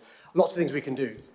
We should be incredibly proud that we have the world's largest clean air zone. That's meant in central London, air's improved by more than half. In London, there's been a 25% reduction in air pollution. In outer London, one-fifth reduction in air pollution. So we are making progress, but we've got to do more. So we're investing in a number of things. We've currently got the largest fleet of electric buses in Western Europe. We want all of our buses to be electric by the end of this decade. I was recently in a school in Notting Hill, working with the Deputy Mayor for Environment, Mayor Coburn. We're making sure we can have greener schools, solar panels, heat pumps, turbines with those schools. Next year, we'll be funding air quality filters in some of our schools. It's really important we make more progress on this area because, the air is something that we cause to be polluted. It's man-made. We can also reverse it and make it cleaner as well. Really, really important. The question in the hall about net zero. So I was really proud. We're the first global city to have a target to get to net zero by 2030. It's a big ask. and also declared a climate emergency. In this great city of London, we now regularly have flash flooding. Didn't have it when I was growing up. We regularly have heat waves. In the past 2 years, temperatures north of 41 degrees. In fact, the busiest week of the fire brigade in London, except for since the Blitz, was because of the heat wave a couple of years ago. So this is happening to us now, which is why we've got to address this issue. At the moment, before July the 4th, if you asked me the question, I'd say no, we're not on target to get to net zero by 2030. We're still not on target, but the first 4 months of the new government gives me hope we can get there. Why? Because the government's announcing policies to give funding to retrofit buildings, insulation, double glazing, triple glazing. The government's also given us funding to get more electric buses, zero-emission carbon buses. They're also funding training up young people to have the skills for the jobs being created, which is really important. So actually, we can turn this crisis, climate emergency, into an opportunity, well-paid, future-proof jobs. And so I'm hopeful we can get to net zero by 2030, but we need the support of the government, at the same time support people like you doing the right thing to support us get to net zero. Thank you. I'm going to come next to Zach Polansky, who's one of the Green Assembly members, sits London-wide, and is the current chair of the Environment Committee. Zach Polansky. Thank you very much, Leonie, and good evening, everyone. I promised as a Green Party member I didn't plant a question about net zero, clean air and biodiversity. However, I'm very pleased to hear these questions. As the Mayor says, this is a huge opportunity, and I want to do a very quick thought experiment with you. Imagine we live in the most equal city in the world, and suddenly we discover we have a climate crisis and a biodiversity crisis, and we need to change everything. That would be a really tough ask. But actually, we live in one of the most unequal cities in the world, one of the most unequal societies. There is mass poverty with people sleeping on our streets, and this is a moment where we need to transform our society. And as the Mayor says, retrofitting every home, that reduces emissions, really important in the climate crisis, reduces people's bills, really important in the cost of living crisis, and it creates good green jobs. And those green jobs, independent businesses, shout out to East End Trades Guild if I don't get to talk later. I'm hoping you guys will be able to ask a question. But those independent businesses at the heart of their community are vital. Now, the Mayor says we aren't currently on track for net zero in 2030, and that's true. And this is not something we can be complacent about. We are seeing heat waves around the world that are killing people. We've seen floods in Valencia, and we know we need to both mitigate our emissions, as in reduce the amount of carbon we're outputting, and we need to make adaptation and resilience to our city. And this requires much bigger ambitions than both the Mayor and the government are committing to. Now, this links to the question about clean air, because the Mayor before answered his question on road user charging.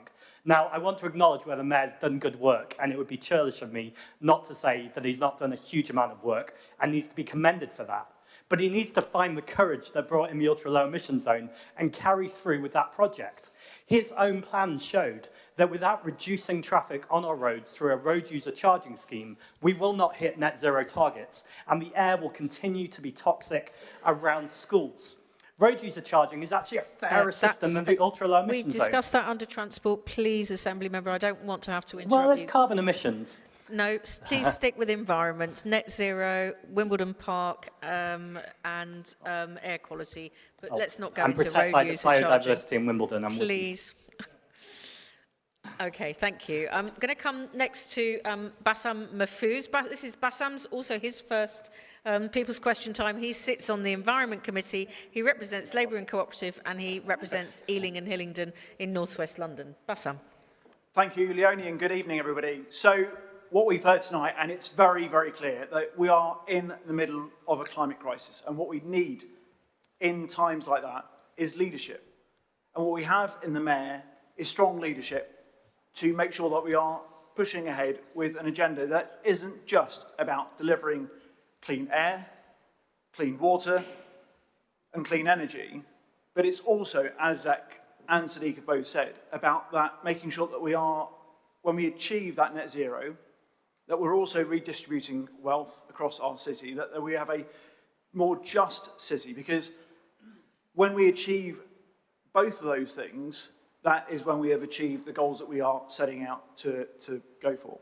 Now, we've heard online the question around schools, and that's obviously particularly pertinent to me. I've got two young boys. The idea, as I was going around door to door in Ealing and Hillingdon, that they will be the first generation with not only the right, but actually the ability to live in a city with clean air, is something that is worth fighting for. So I was very proud to say that we've introduced ULEZ to make sure that we have, and that is now delivering cleaner air across all of London, because all of London should be receiving that, not just inner London. But also now that that ambition that I talked about is going to go to the next step and is going to focus on schools. One of my sons went to school next to the A40.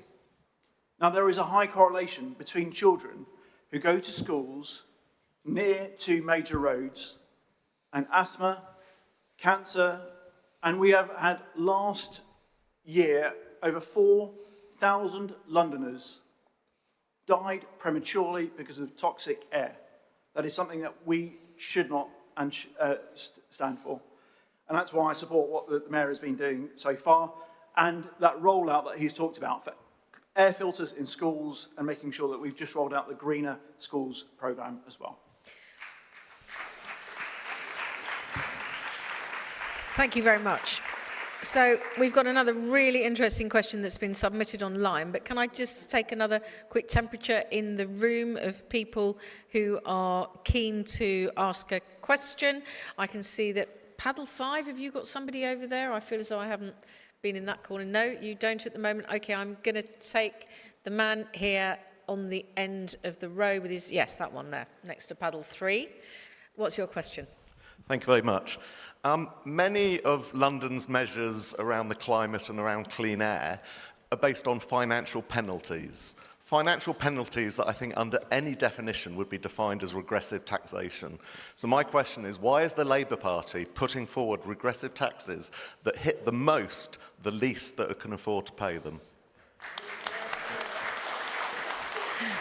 I don't think I'm going to have another chance to bring in anyone else from the floor, but the question online, and I think it must be someone who didn't read the 2024 May 24 manifesto, because it says, no one ever talks about London's rivers. Are you planning to take any action to clean them up? Now, I'd like to put both of those questions to the Mayor to start with. Well, let me head on with the question in the room about the inference, well actually no, it's not inference, the explicit assertion that our policies to address the climate emergency and improve the air quality are, in your words, regressive. I didn't realise progressive taxation. I didn't realise freezing fares for 5 years was regressive taxation. I didn't realise quadrupling the amount of cycle lanes for free is regressive taxation, or widening pavements is regressive taxation. Having the largest electric bus fleet in Europe is not regressive taxation. Retrofitting our homes, as Zach alluded to, supported by City Hall Green Finance, is not regressive taxation. Having greener schools is not regressive taxation. Air quality filters inside schools is not regressive taxation. What we are seeing, though, is the climate emergency being used as a proxy for a culture war. And I resist our health and the planet being used as a proxy for the culture war. And that's why Bassam is right. On the ballot paper, on May the 2nd this year, was being against policies to clear the climate emergency or policies to address the climate emergency. There were policies to make our air cleaner and policies to take our air backwards. And I'm really pleased that Labour smashed the Tories on May the 2nd. The second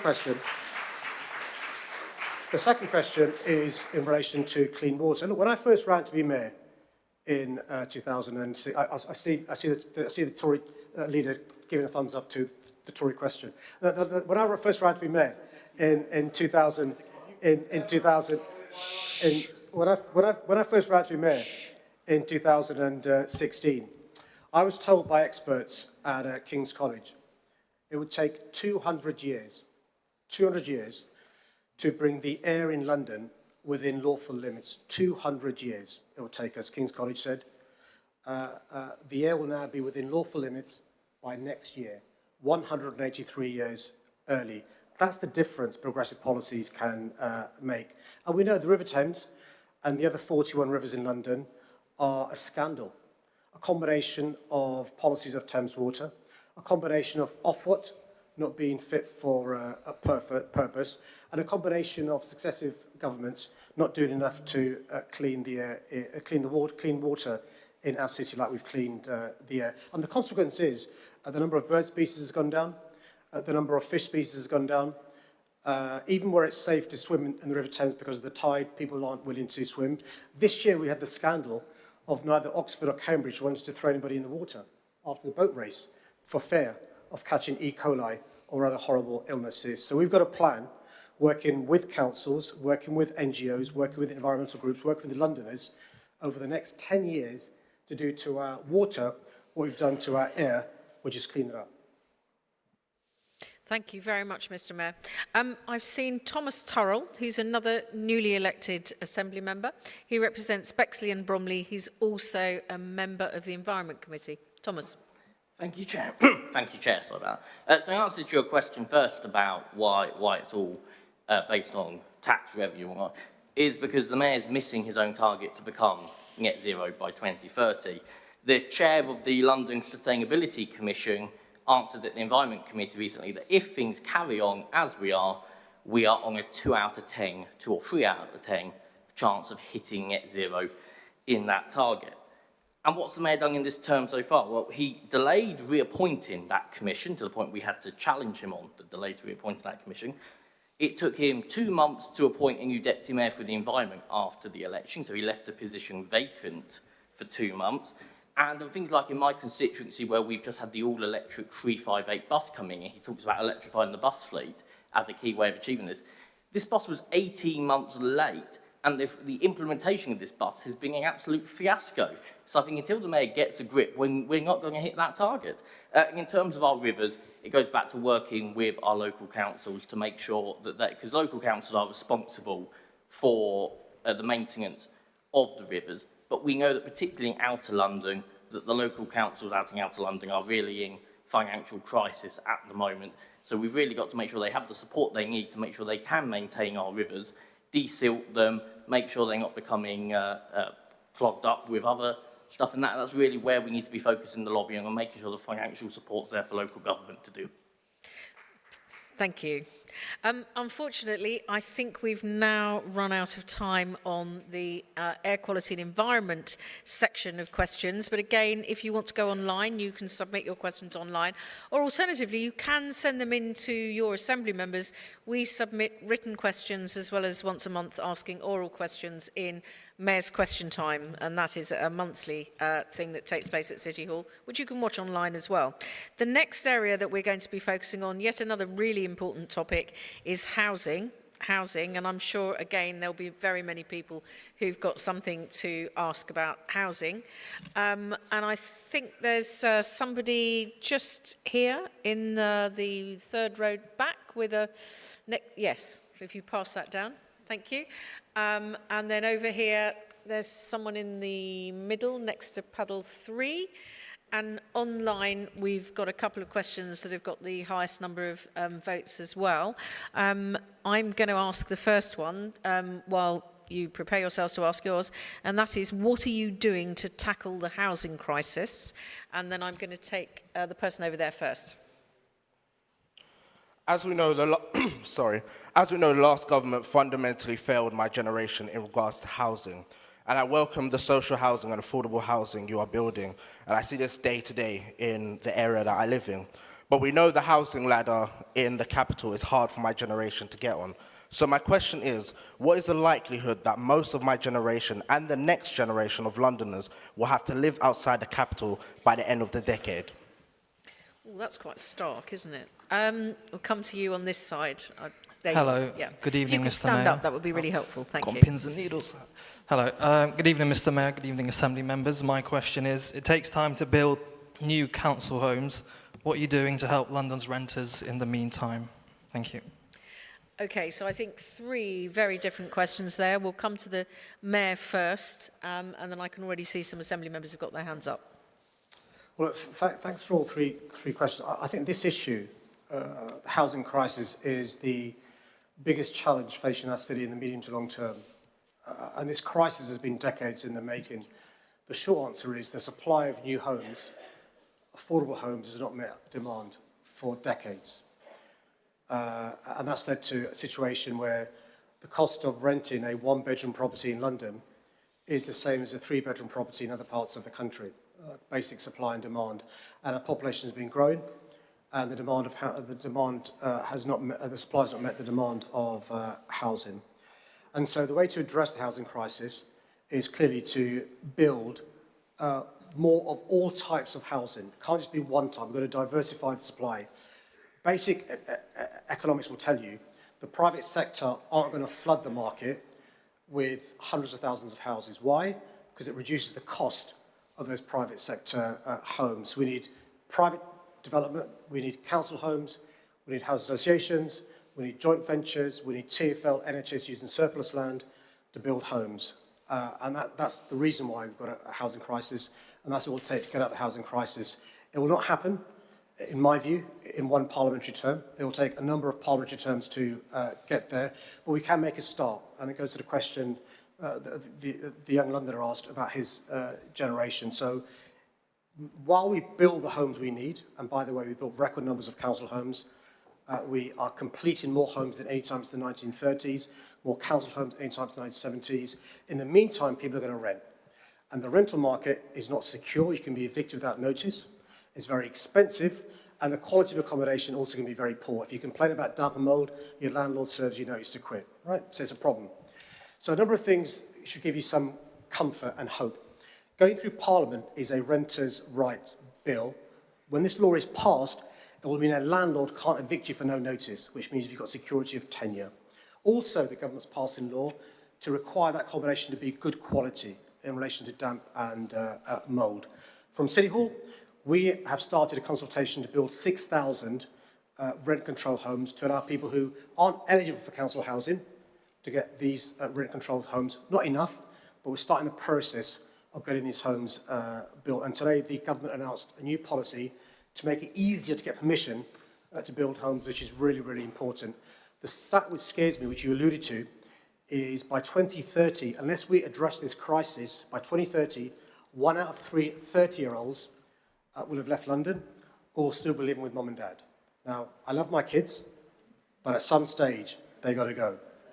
And so it's really important we address this crisis in relation to the housing crisis. And it's a brain drain, right?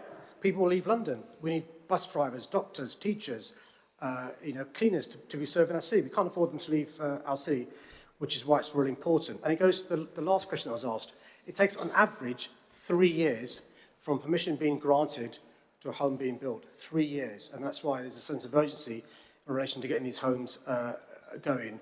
We in City Hall, the Mayor's office, we've doubled the amount of affordable homes being given permission, doubled the amount of family homes being given permission, increased hugely the amount of one-bedroom, two-bedroom homes being given permission, and they're being built out, but we need far, far, far more. We've had good conversations with the government. They've given us £100,000 already. We need billions of pounds. And in advance of the spending review, we'll be lobbying the government for those billions of pounds to get house building going in London. It's really important. Thank you very much, Mr. Mayor. I saw James Small-Edwards, who is also another one of the newly elected Assembly members, represents West Central and sits on the Housing Committee. Can I just see if there's anyone else apart from Assembly Member Garbett and Bailey who want to speak, because they've both already spoken. Anyone else keen to come in on this one who's not yet said anything? I'm going to come straight to James Small-Edwards and then I'll think about who to allow a second chance to. Thank you, Chair. It's good to see everyone here tonight. And I want to start by saying that I come from the same generation as you, so I recognise many of the problems you raise when it comes to the housing crisis. London is absolutely in the midst of a housing crisis. And I think to begin with, we need to look at where the situation was when the Mayor took over. In the final year of Boris Johnson's administration as Mayor, there were 3 council homes started in London. 3. Not 300, not 3,000, 3 council homes. Just yesterday, I was in Westminster, where the Labour Council opened 100 council homes at Ebury Bridge, 33 times the amount built in 1 year for the whole of London, and that's in 1 borough. So the scale of the change that we need is huge, and I'm glad that over the past 8 years as Mayor, Sadiq has started that, with more social homes being built than at any point since the 1970s, more homes of all types being built than at any point since the 1930s. The problem is is we've had a government who haven't matched that same ambition in terms of house building across the country. We saw housing targets abolished under the last government. And given the political issues there are around house building, if you say to councils, look, you don't have any targets, you don't have to meet anything, we're obviously not going to do it. So what we need is a government that has real ambition when it comes to house building, and that's what I think we have now, with the government just today outlining their plans for building 330,000 homes a year. When it comes to renters, this is also a huge issue. And when it comes to, say, homelessness, it's the private rented sector which is the biggest contributor of people who are sleeping rough. It's people who are previously in private rented tenancies. So in order to get a lot of issues right around London, we have to get the private rented sector right. And that's why I'm glad to see the Renters' Right Bill has abolished no-fault evictions through Section 21, has ended the farce of this auction system where you can have 100 people turn up to a viewing and just bid each other in order to rent the property. They've got rid of that by saying you have to have an asking price and can't get a house above that asking price, can't accept any bids. So housing, massive issue, needs massive solutions in order to fix it. I'm glad that the government and the mayor have that ambition and view housing not as a financial instrument for speculation, but as a right for Londoners. Thank you.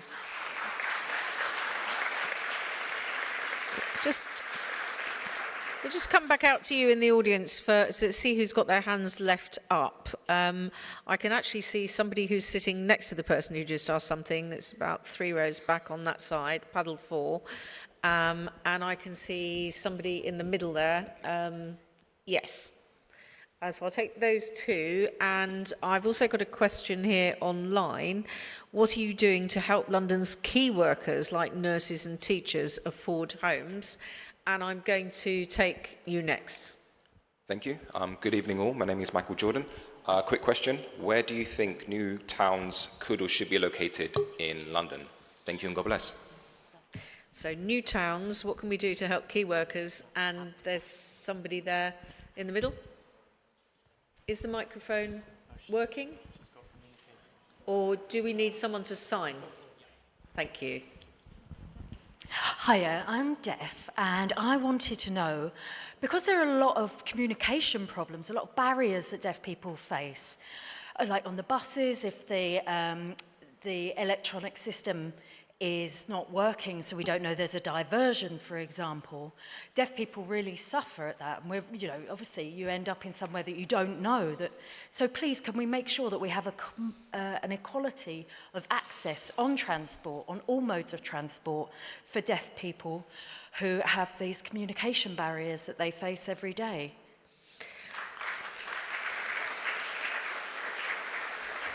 Now, clearly, you will all have heard the question, and thank you very much for signing that for us.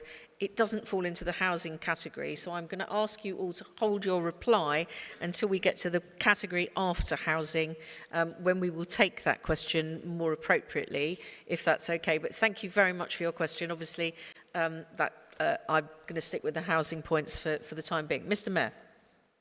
Well, you need good transport to get to good housing.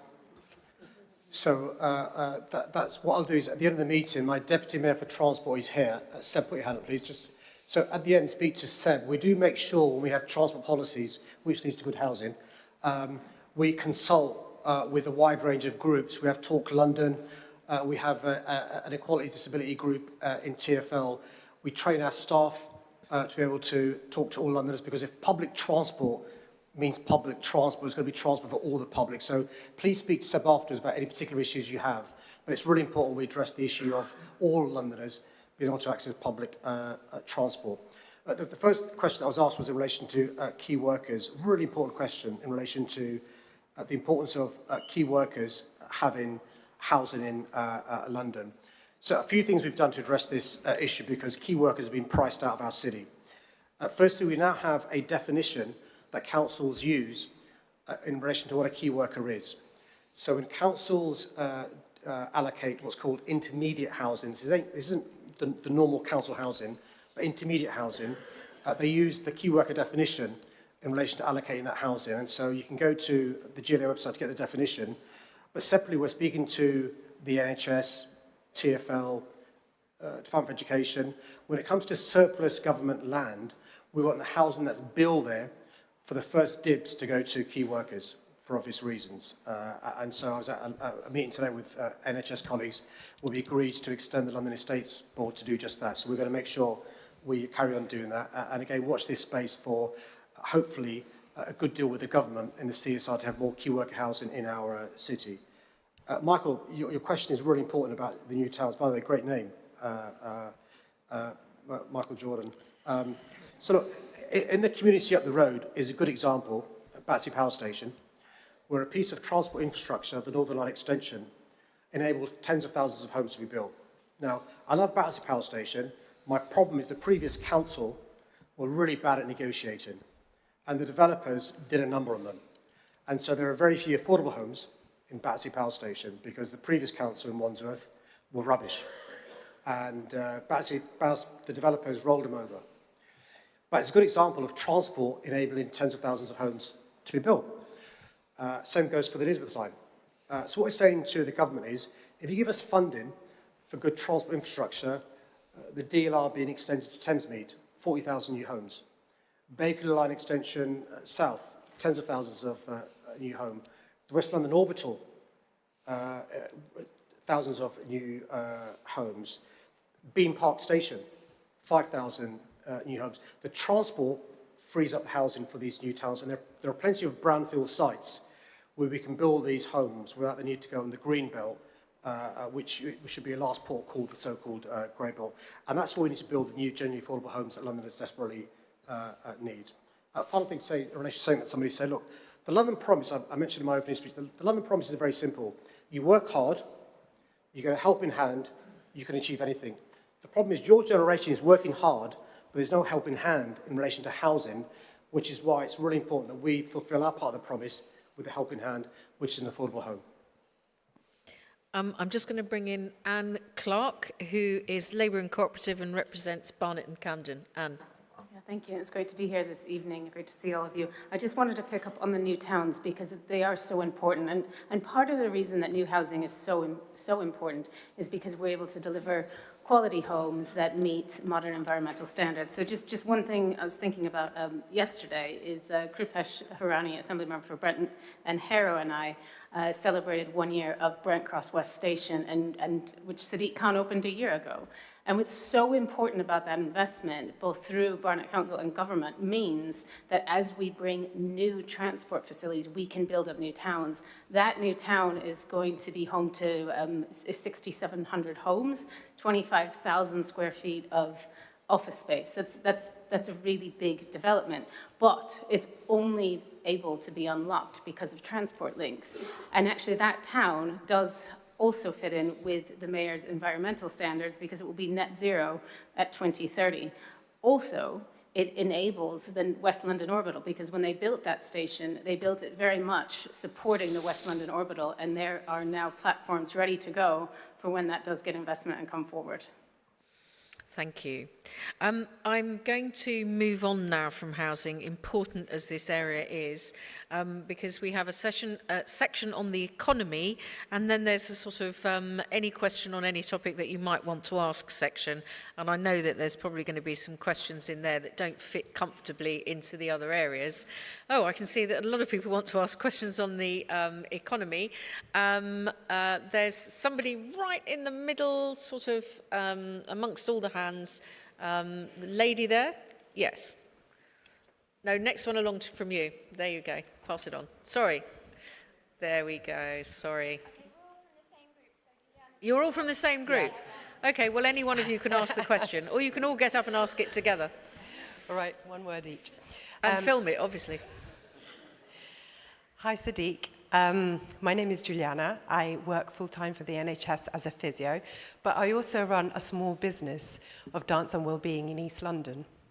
I'm here with my colleagues from the East End Trades Guild, which is an alliance of 400 small businesses in East London. You will remember us, I think. You do, yes. We met at Pelici's Cafe in 2016. And at I want you to get to your question, though. Sorry to interrupt your video. It's linked. We also met at Spitalfields Farm in 2021. We are here to ask you if you will honour the commitment you made in April 2021 to meet with us and help us identify a site for a community land trust. Right, community land trust. Okay, can I just see people put up their hands again on the economy?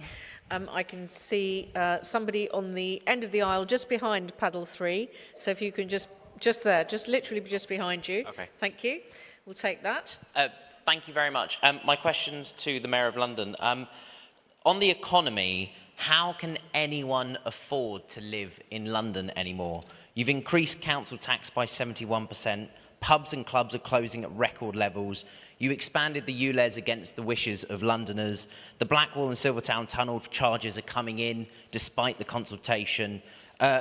Housing, you started just 4% of housing, but you were given £4 billion by the Conservative government. Where's our money? We can't live in a start. You have to finish the house. Okay, we've kind of So my gone- question is... yes, let's get to the question. Is, Thank you. Nearly 200,000 people have signed my petition to block you getting your knighthood. Do you admit that you're actually just a nightmare? Thank you.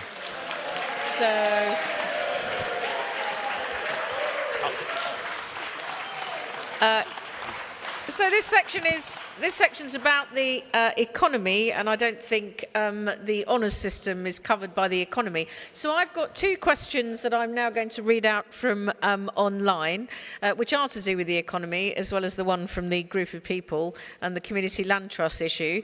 And the two questions I'm going to read out are: what are you doing to support local high streets and help them thrive? And what are you doing to grow the economy? And if people can stick to the topic, it would be preferable. Mr. Mayor. Well, thanks for all those three questions. First is, were you at the breakfast? I'm sure you weren't at the breakfast. The first question in relation to the Eastern Traders Guild.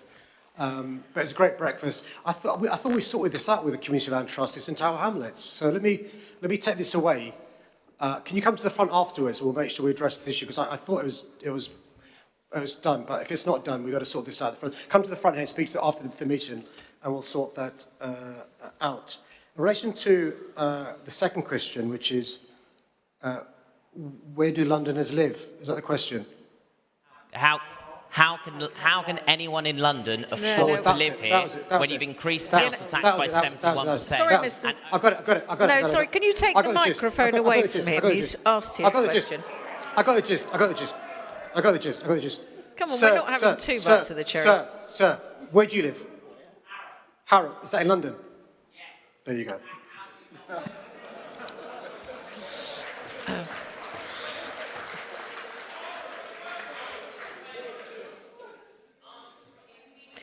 No, I'm sorry, there's not a question there that's relevant to the economy. You asked about the honours system. I'm sorry, I ruled your question out of order and I asked two others. I'm sorry. I should just say, Leonie, it's worth you explaining. You are a Conservative councillor, is that right? Ah.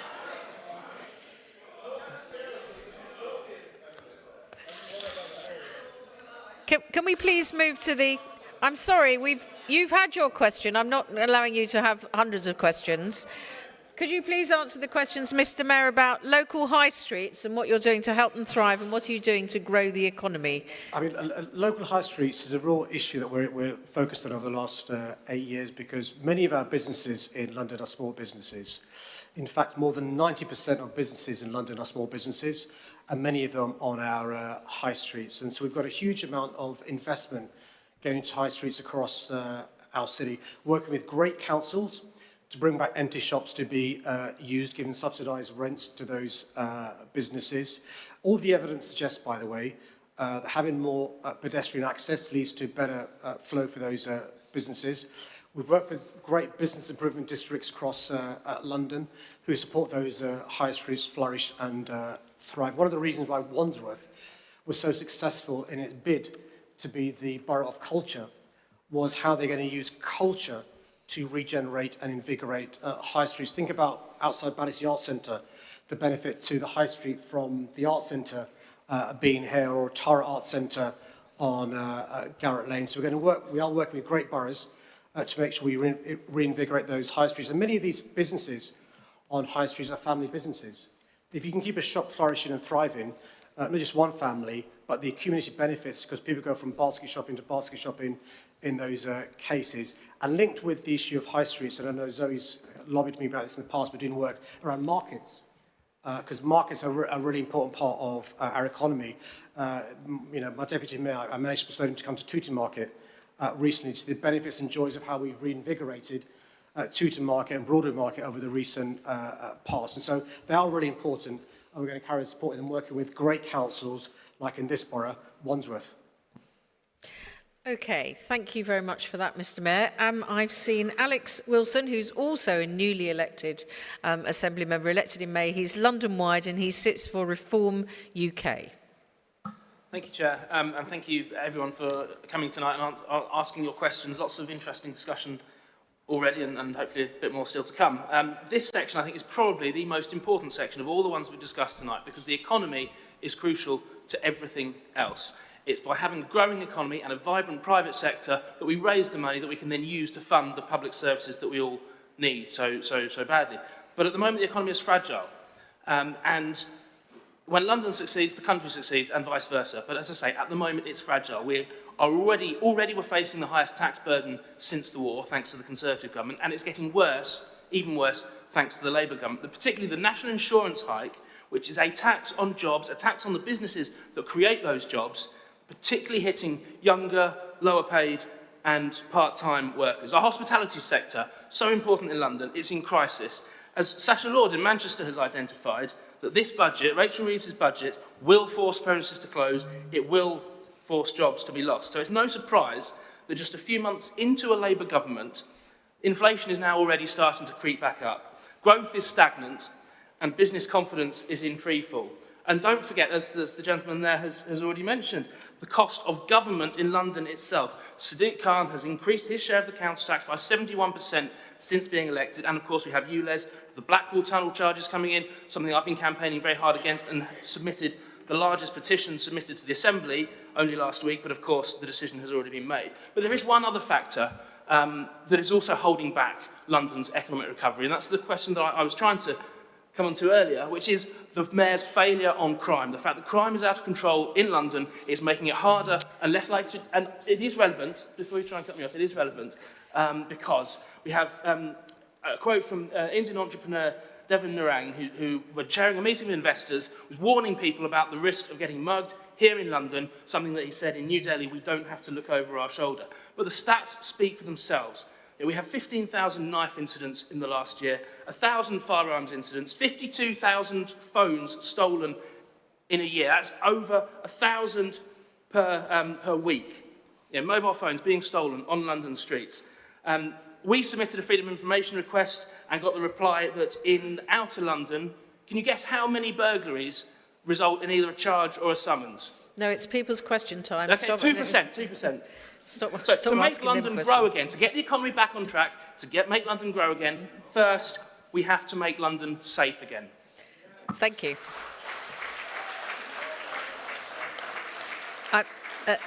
I've allowed Assembly Member Wilson a bit of latitude there because he did try to get in earlier and almost caught my eye.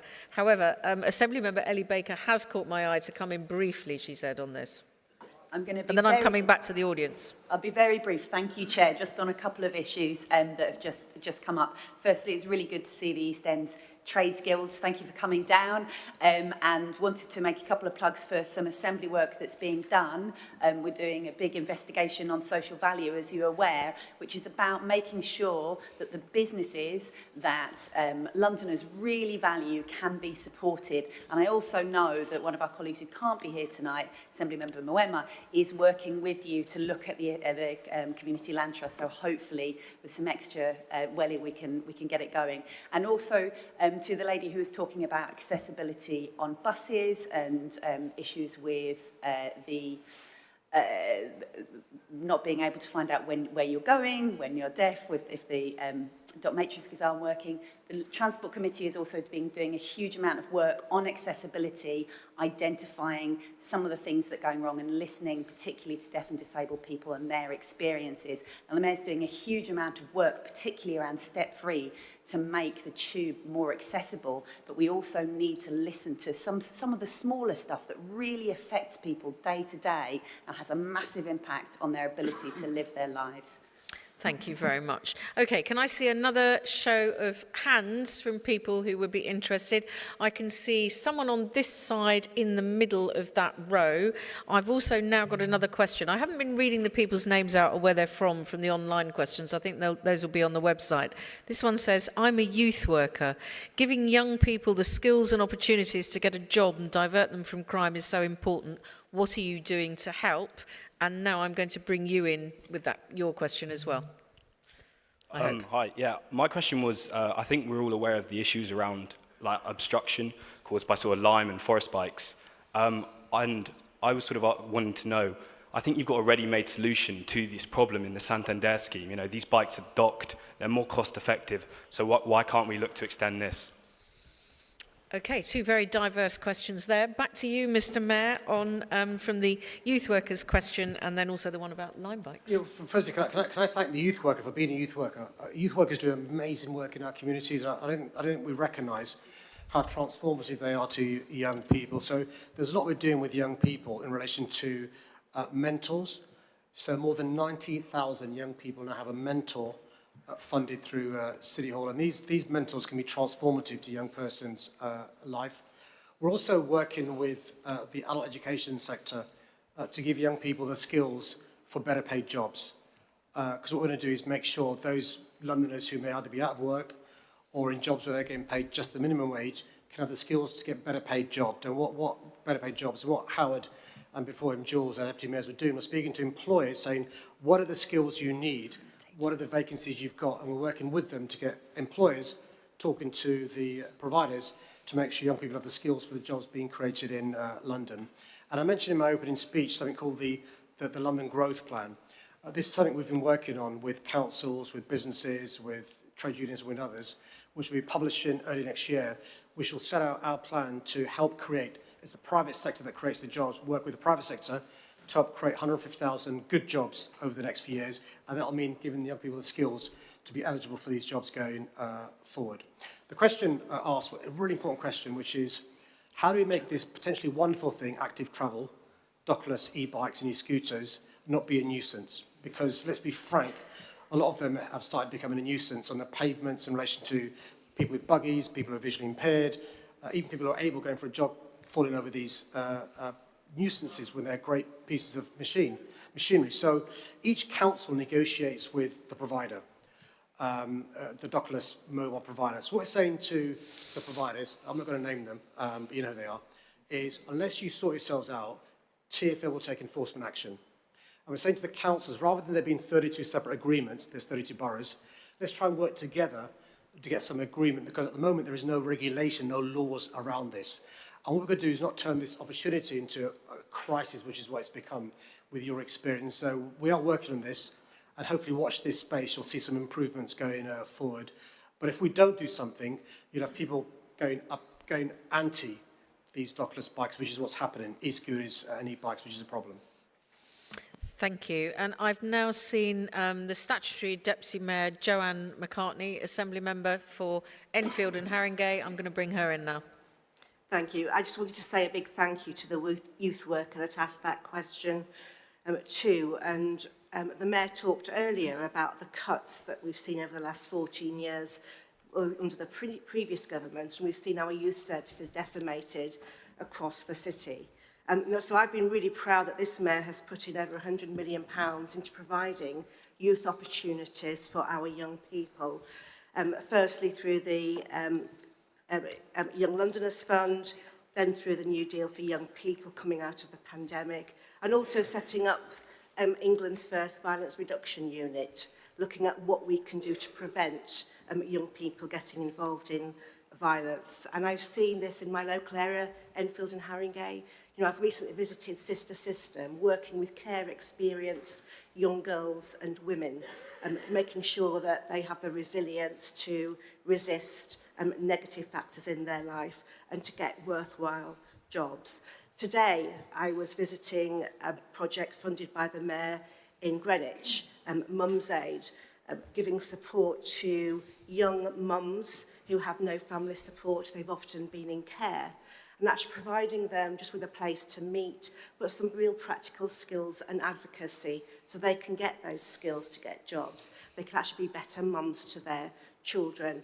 And all of that, I think, has really helped young people across our city. And I think that's why we've seen, for example, some of the youth violence work really paying dividends now. And not only that, but we're now going further back. So the Violence Reduction Unit is now working not only in secondary schools, but in primary schools, really trying to prevent violence and giving young people aspiration, but also really worthwhile opportunities. Thank you very much. I'm going to come back to the audience, and I'm actually going to close off the economy topic now because we've just run out of time. However, we are now moving into the Ask What You Like section, if you like.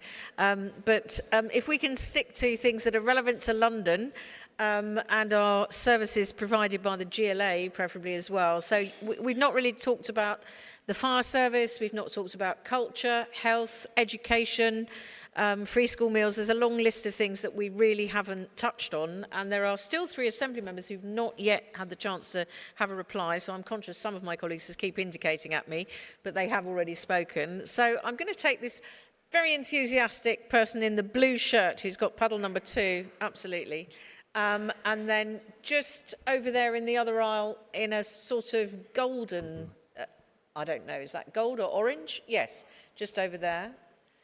And then I'm going to take somebody from over this side in white, waving, paddle 3, second person in from the end. Lovely. And I'm going to do you in that order. So we'll start with you in the blue shirt, and then over here. Just before my question, Mr. Mayor, no one else has done this, and Assembly members, thank you for this. I've travelled all over the world. I've not seen this level of accountability and democratic accountability to the people. I've not seen it. And I'm grateful to that, and thank you very much for that. That's very kind, but we want your question. I need to cut you short on that as well. I'm coming to the question. Gratitude's very important, though.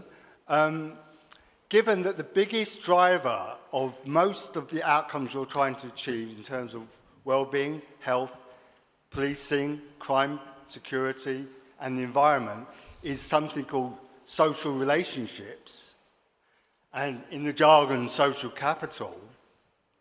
What we struggle with as citizens of London is how you have historically carved up the world into different departments of transport, of air quality, of school, of education and housing, and so on and so forth, and you don't focus on the bit that brings it all together, which is community.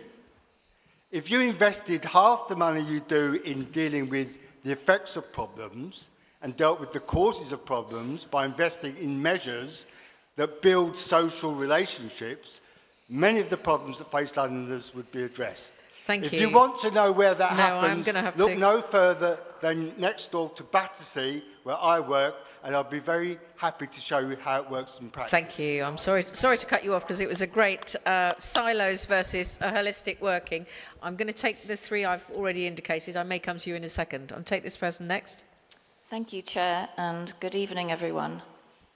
On the 20th of December 1983, the Greater London Council adopted the historic Declaration Against Apartheid, which included powerful policies of boycott and divestment from South Africa, such as a boycott of all South African goods and divestment from all South African companies.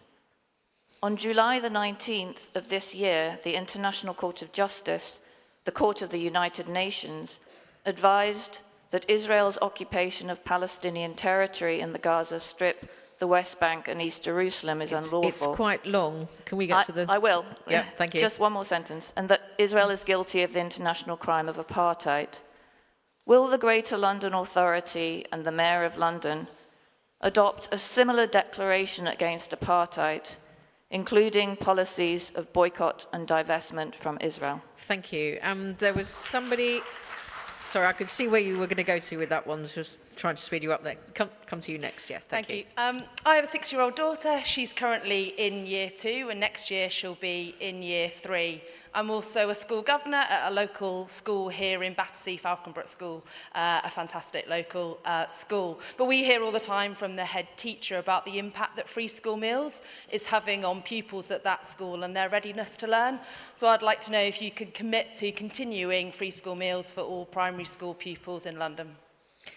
3 very, very diverse questions there, Mr. Mayor. I'd like to come to you immediately, and I've then seen one of the Assembly members who's not spoken yet, so we'll take you after that. Cheers. Thanks. Firstly, to the Jack in the Box questioner, thanks for your comments, by the way. It really is appreciated in relation to us public servants being here today.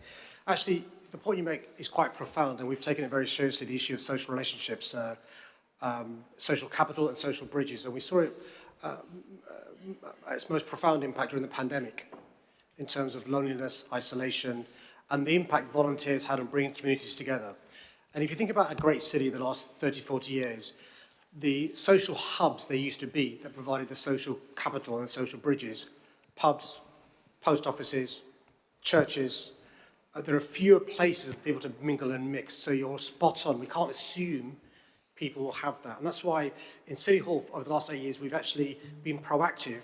We've set up a deputy mayor whose job just is this, things like street parties, providing grants to communities, providing youth workers and so forth, because you're spot on, that engenders a sense of community.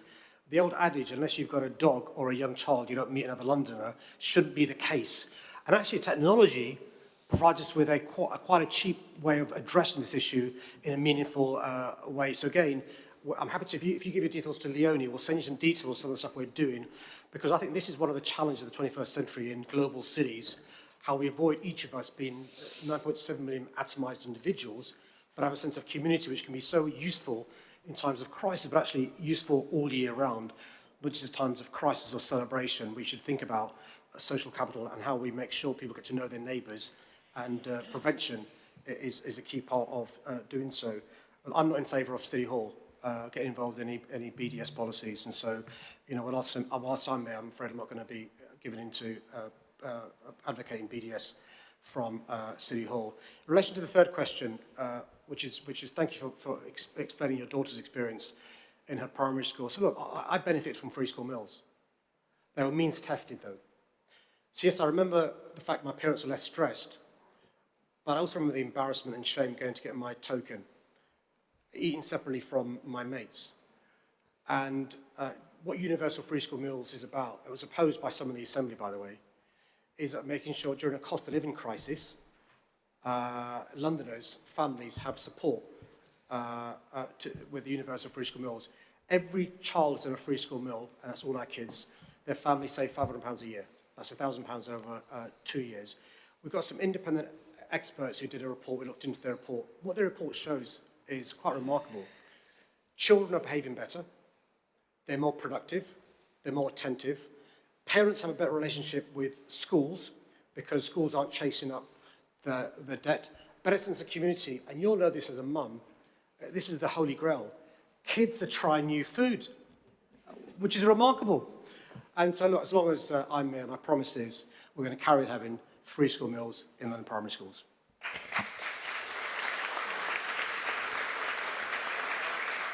So I've seen one of the last few remaining Assembly members who hasn't yet spoken, which is Krupesh Hirani, who is Labour and Cooperative and represents Brent and Harrow, and is also the chair of the Health Committee and wants to come in on this section. Thank you, and I will start with that point about the Health Committee, because one of the things that the Mayor has been doing is a health in all policies approach, and there's a question about investing in communities to try and prevent a lot of the sort of negatives and ills that are happening in society and bring people together. But actually one of the ways that we can do it is take that approach about health in all policies It's taken as a positive example in universal free school meals as well, because it helps to improve nutrition in young people in schools. And one of the examples I'll always remember when the Mayor introduced this as a pilot is when I went to visit Kilburn Park School, and I met a single mum who had 2 children at the same primary school and was previously ineligible for free school meals. The difference that it makes, just making sure that she doesn't have to worry about prepping packed lunches, choosing which days which kid has a packed lunch, and making that decision really just to go about to drop the kids to school and go about work has been a real game changer for her personally. And I'm sure that there are hundreds of thousands of parents across London that have the same experience, if not similar. There was the question about, I understand it's linked to obviously what's happening overseas in terms of the Middle East, and the Mayor's right to say what he did as well. But I think our role as politicians and what the Mayor has been really strong in doing is, again, uniting communities together, regardless of what your background is, what your belief is. I think our job here as politicians is make sure that communities live in London and thrive together. Thank you. I just took 3 questions from the floor. I didn't take any from online. There's one from Zoe from Hackney online. I'm not sure if that can... Yes, okay. I was hoping it wasn't you. So the 2 questions online are, what are you doing to make sure young people have positive role models in their lives, which I think is a great question. And the second one, equally great, with a scary rise in far-right activity, what are you doing to fight racism in our communities? Mr. Mayor, if you'd like to come in on those. Actually, Zoe's hand was under the table on her phone, I think, so she may have got that question in for Zoe from Hackney. It's a really, really good question. I benefited as a child by having positive role models. My dad was a positive role model. He worked all the hours God sent to support his family. My big brothers were a role model. My teachers were a role model. My youth workers were a role model. I looked to politicians when I was growing up to be role models. And I do worry about who the role models are for young children. When I gave you that stat, 1 out of 3 young people has a positive view of Andrew Tate. Just think about that. 1 out of 3 young boys and young men has a positive view of Andrew Tate. And so this question is a really important question about who our role models are. And that's one of the reasons why we're invested in youth workers, because some people haven't got a role model at home who's a male. One of the reasons why we invested in free school meals is to make sure kids can eat together, because they learn how to use a knife and fork. They can learn about different foods. They can break bread together and stuff. And I think all of us should think about whether we've got a role to play by being somebody's role model, a nephew and niece, a next door neighbour, or whoever it may be. And so it's really important. And I think it goes to the question that the gentleman asked about, social relationships and social capital and social hubs. Often we would meet people in our social life who would become our mentors, buddies, and role models. It's a really important question. And actually, it's a nice segue to the other question that was raised, which is the rise of the far right. So in previous years...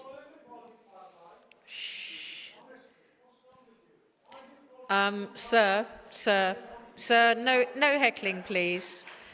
No heckling, please. I'm sorry.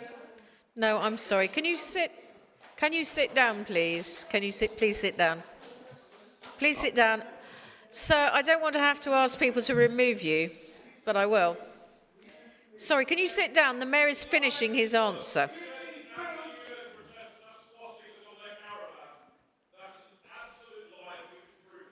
Well, can I ask you?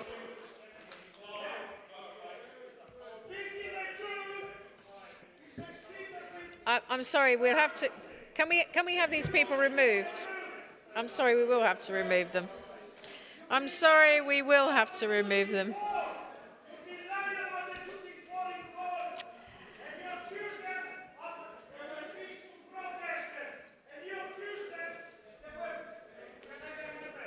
No, go away. I'm sorry.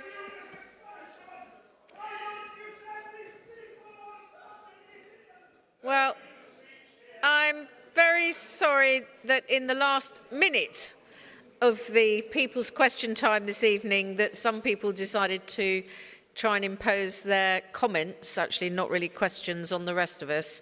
I'm afraid we are pretty much at the end of tonight's proceeding. I know I can still see that there are some people with their hands up. I've called people with whom I agree, with whom I disagree. I didn't know what you were going to ask before I called you.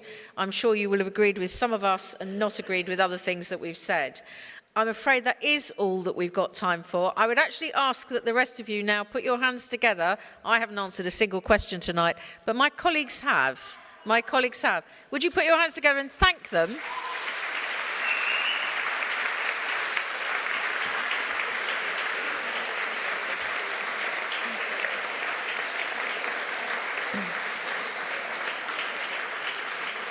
I'd also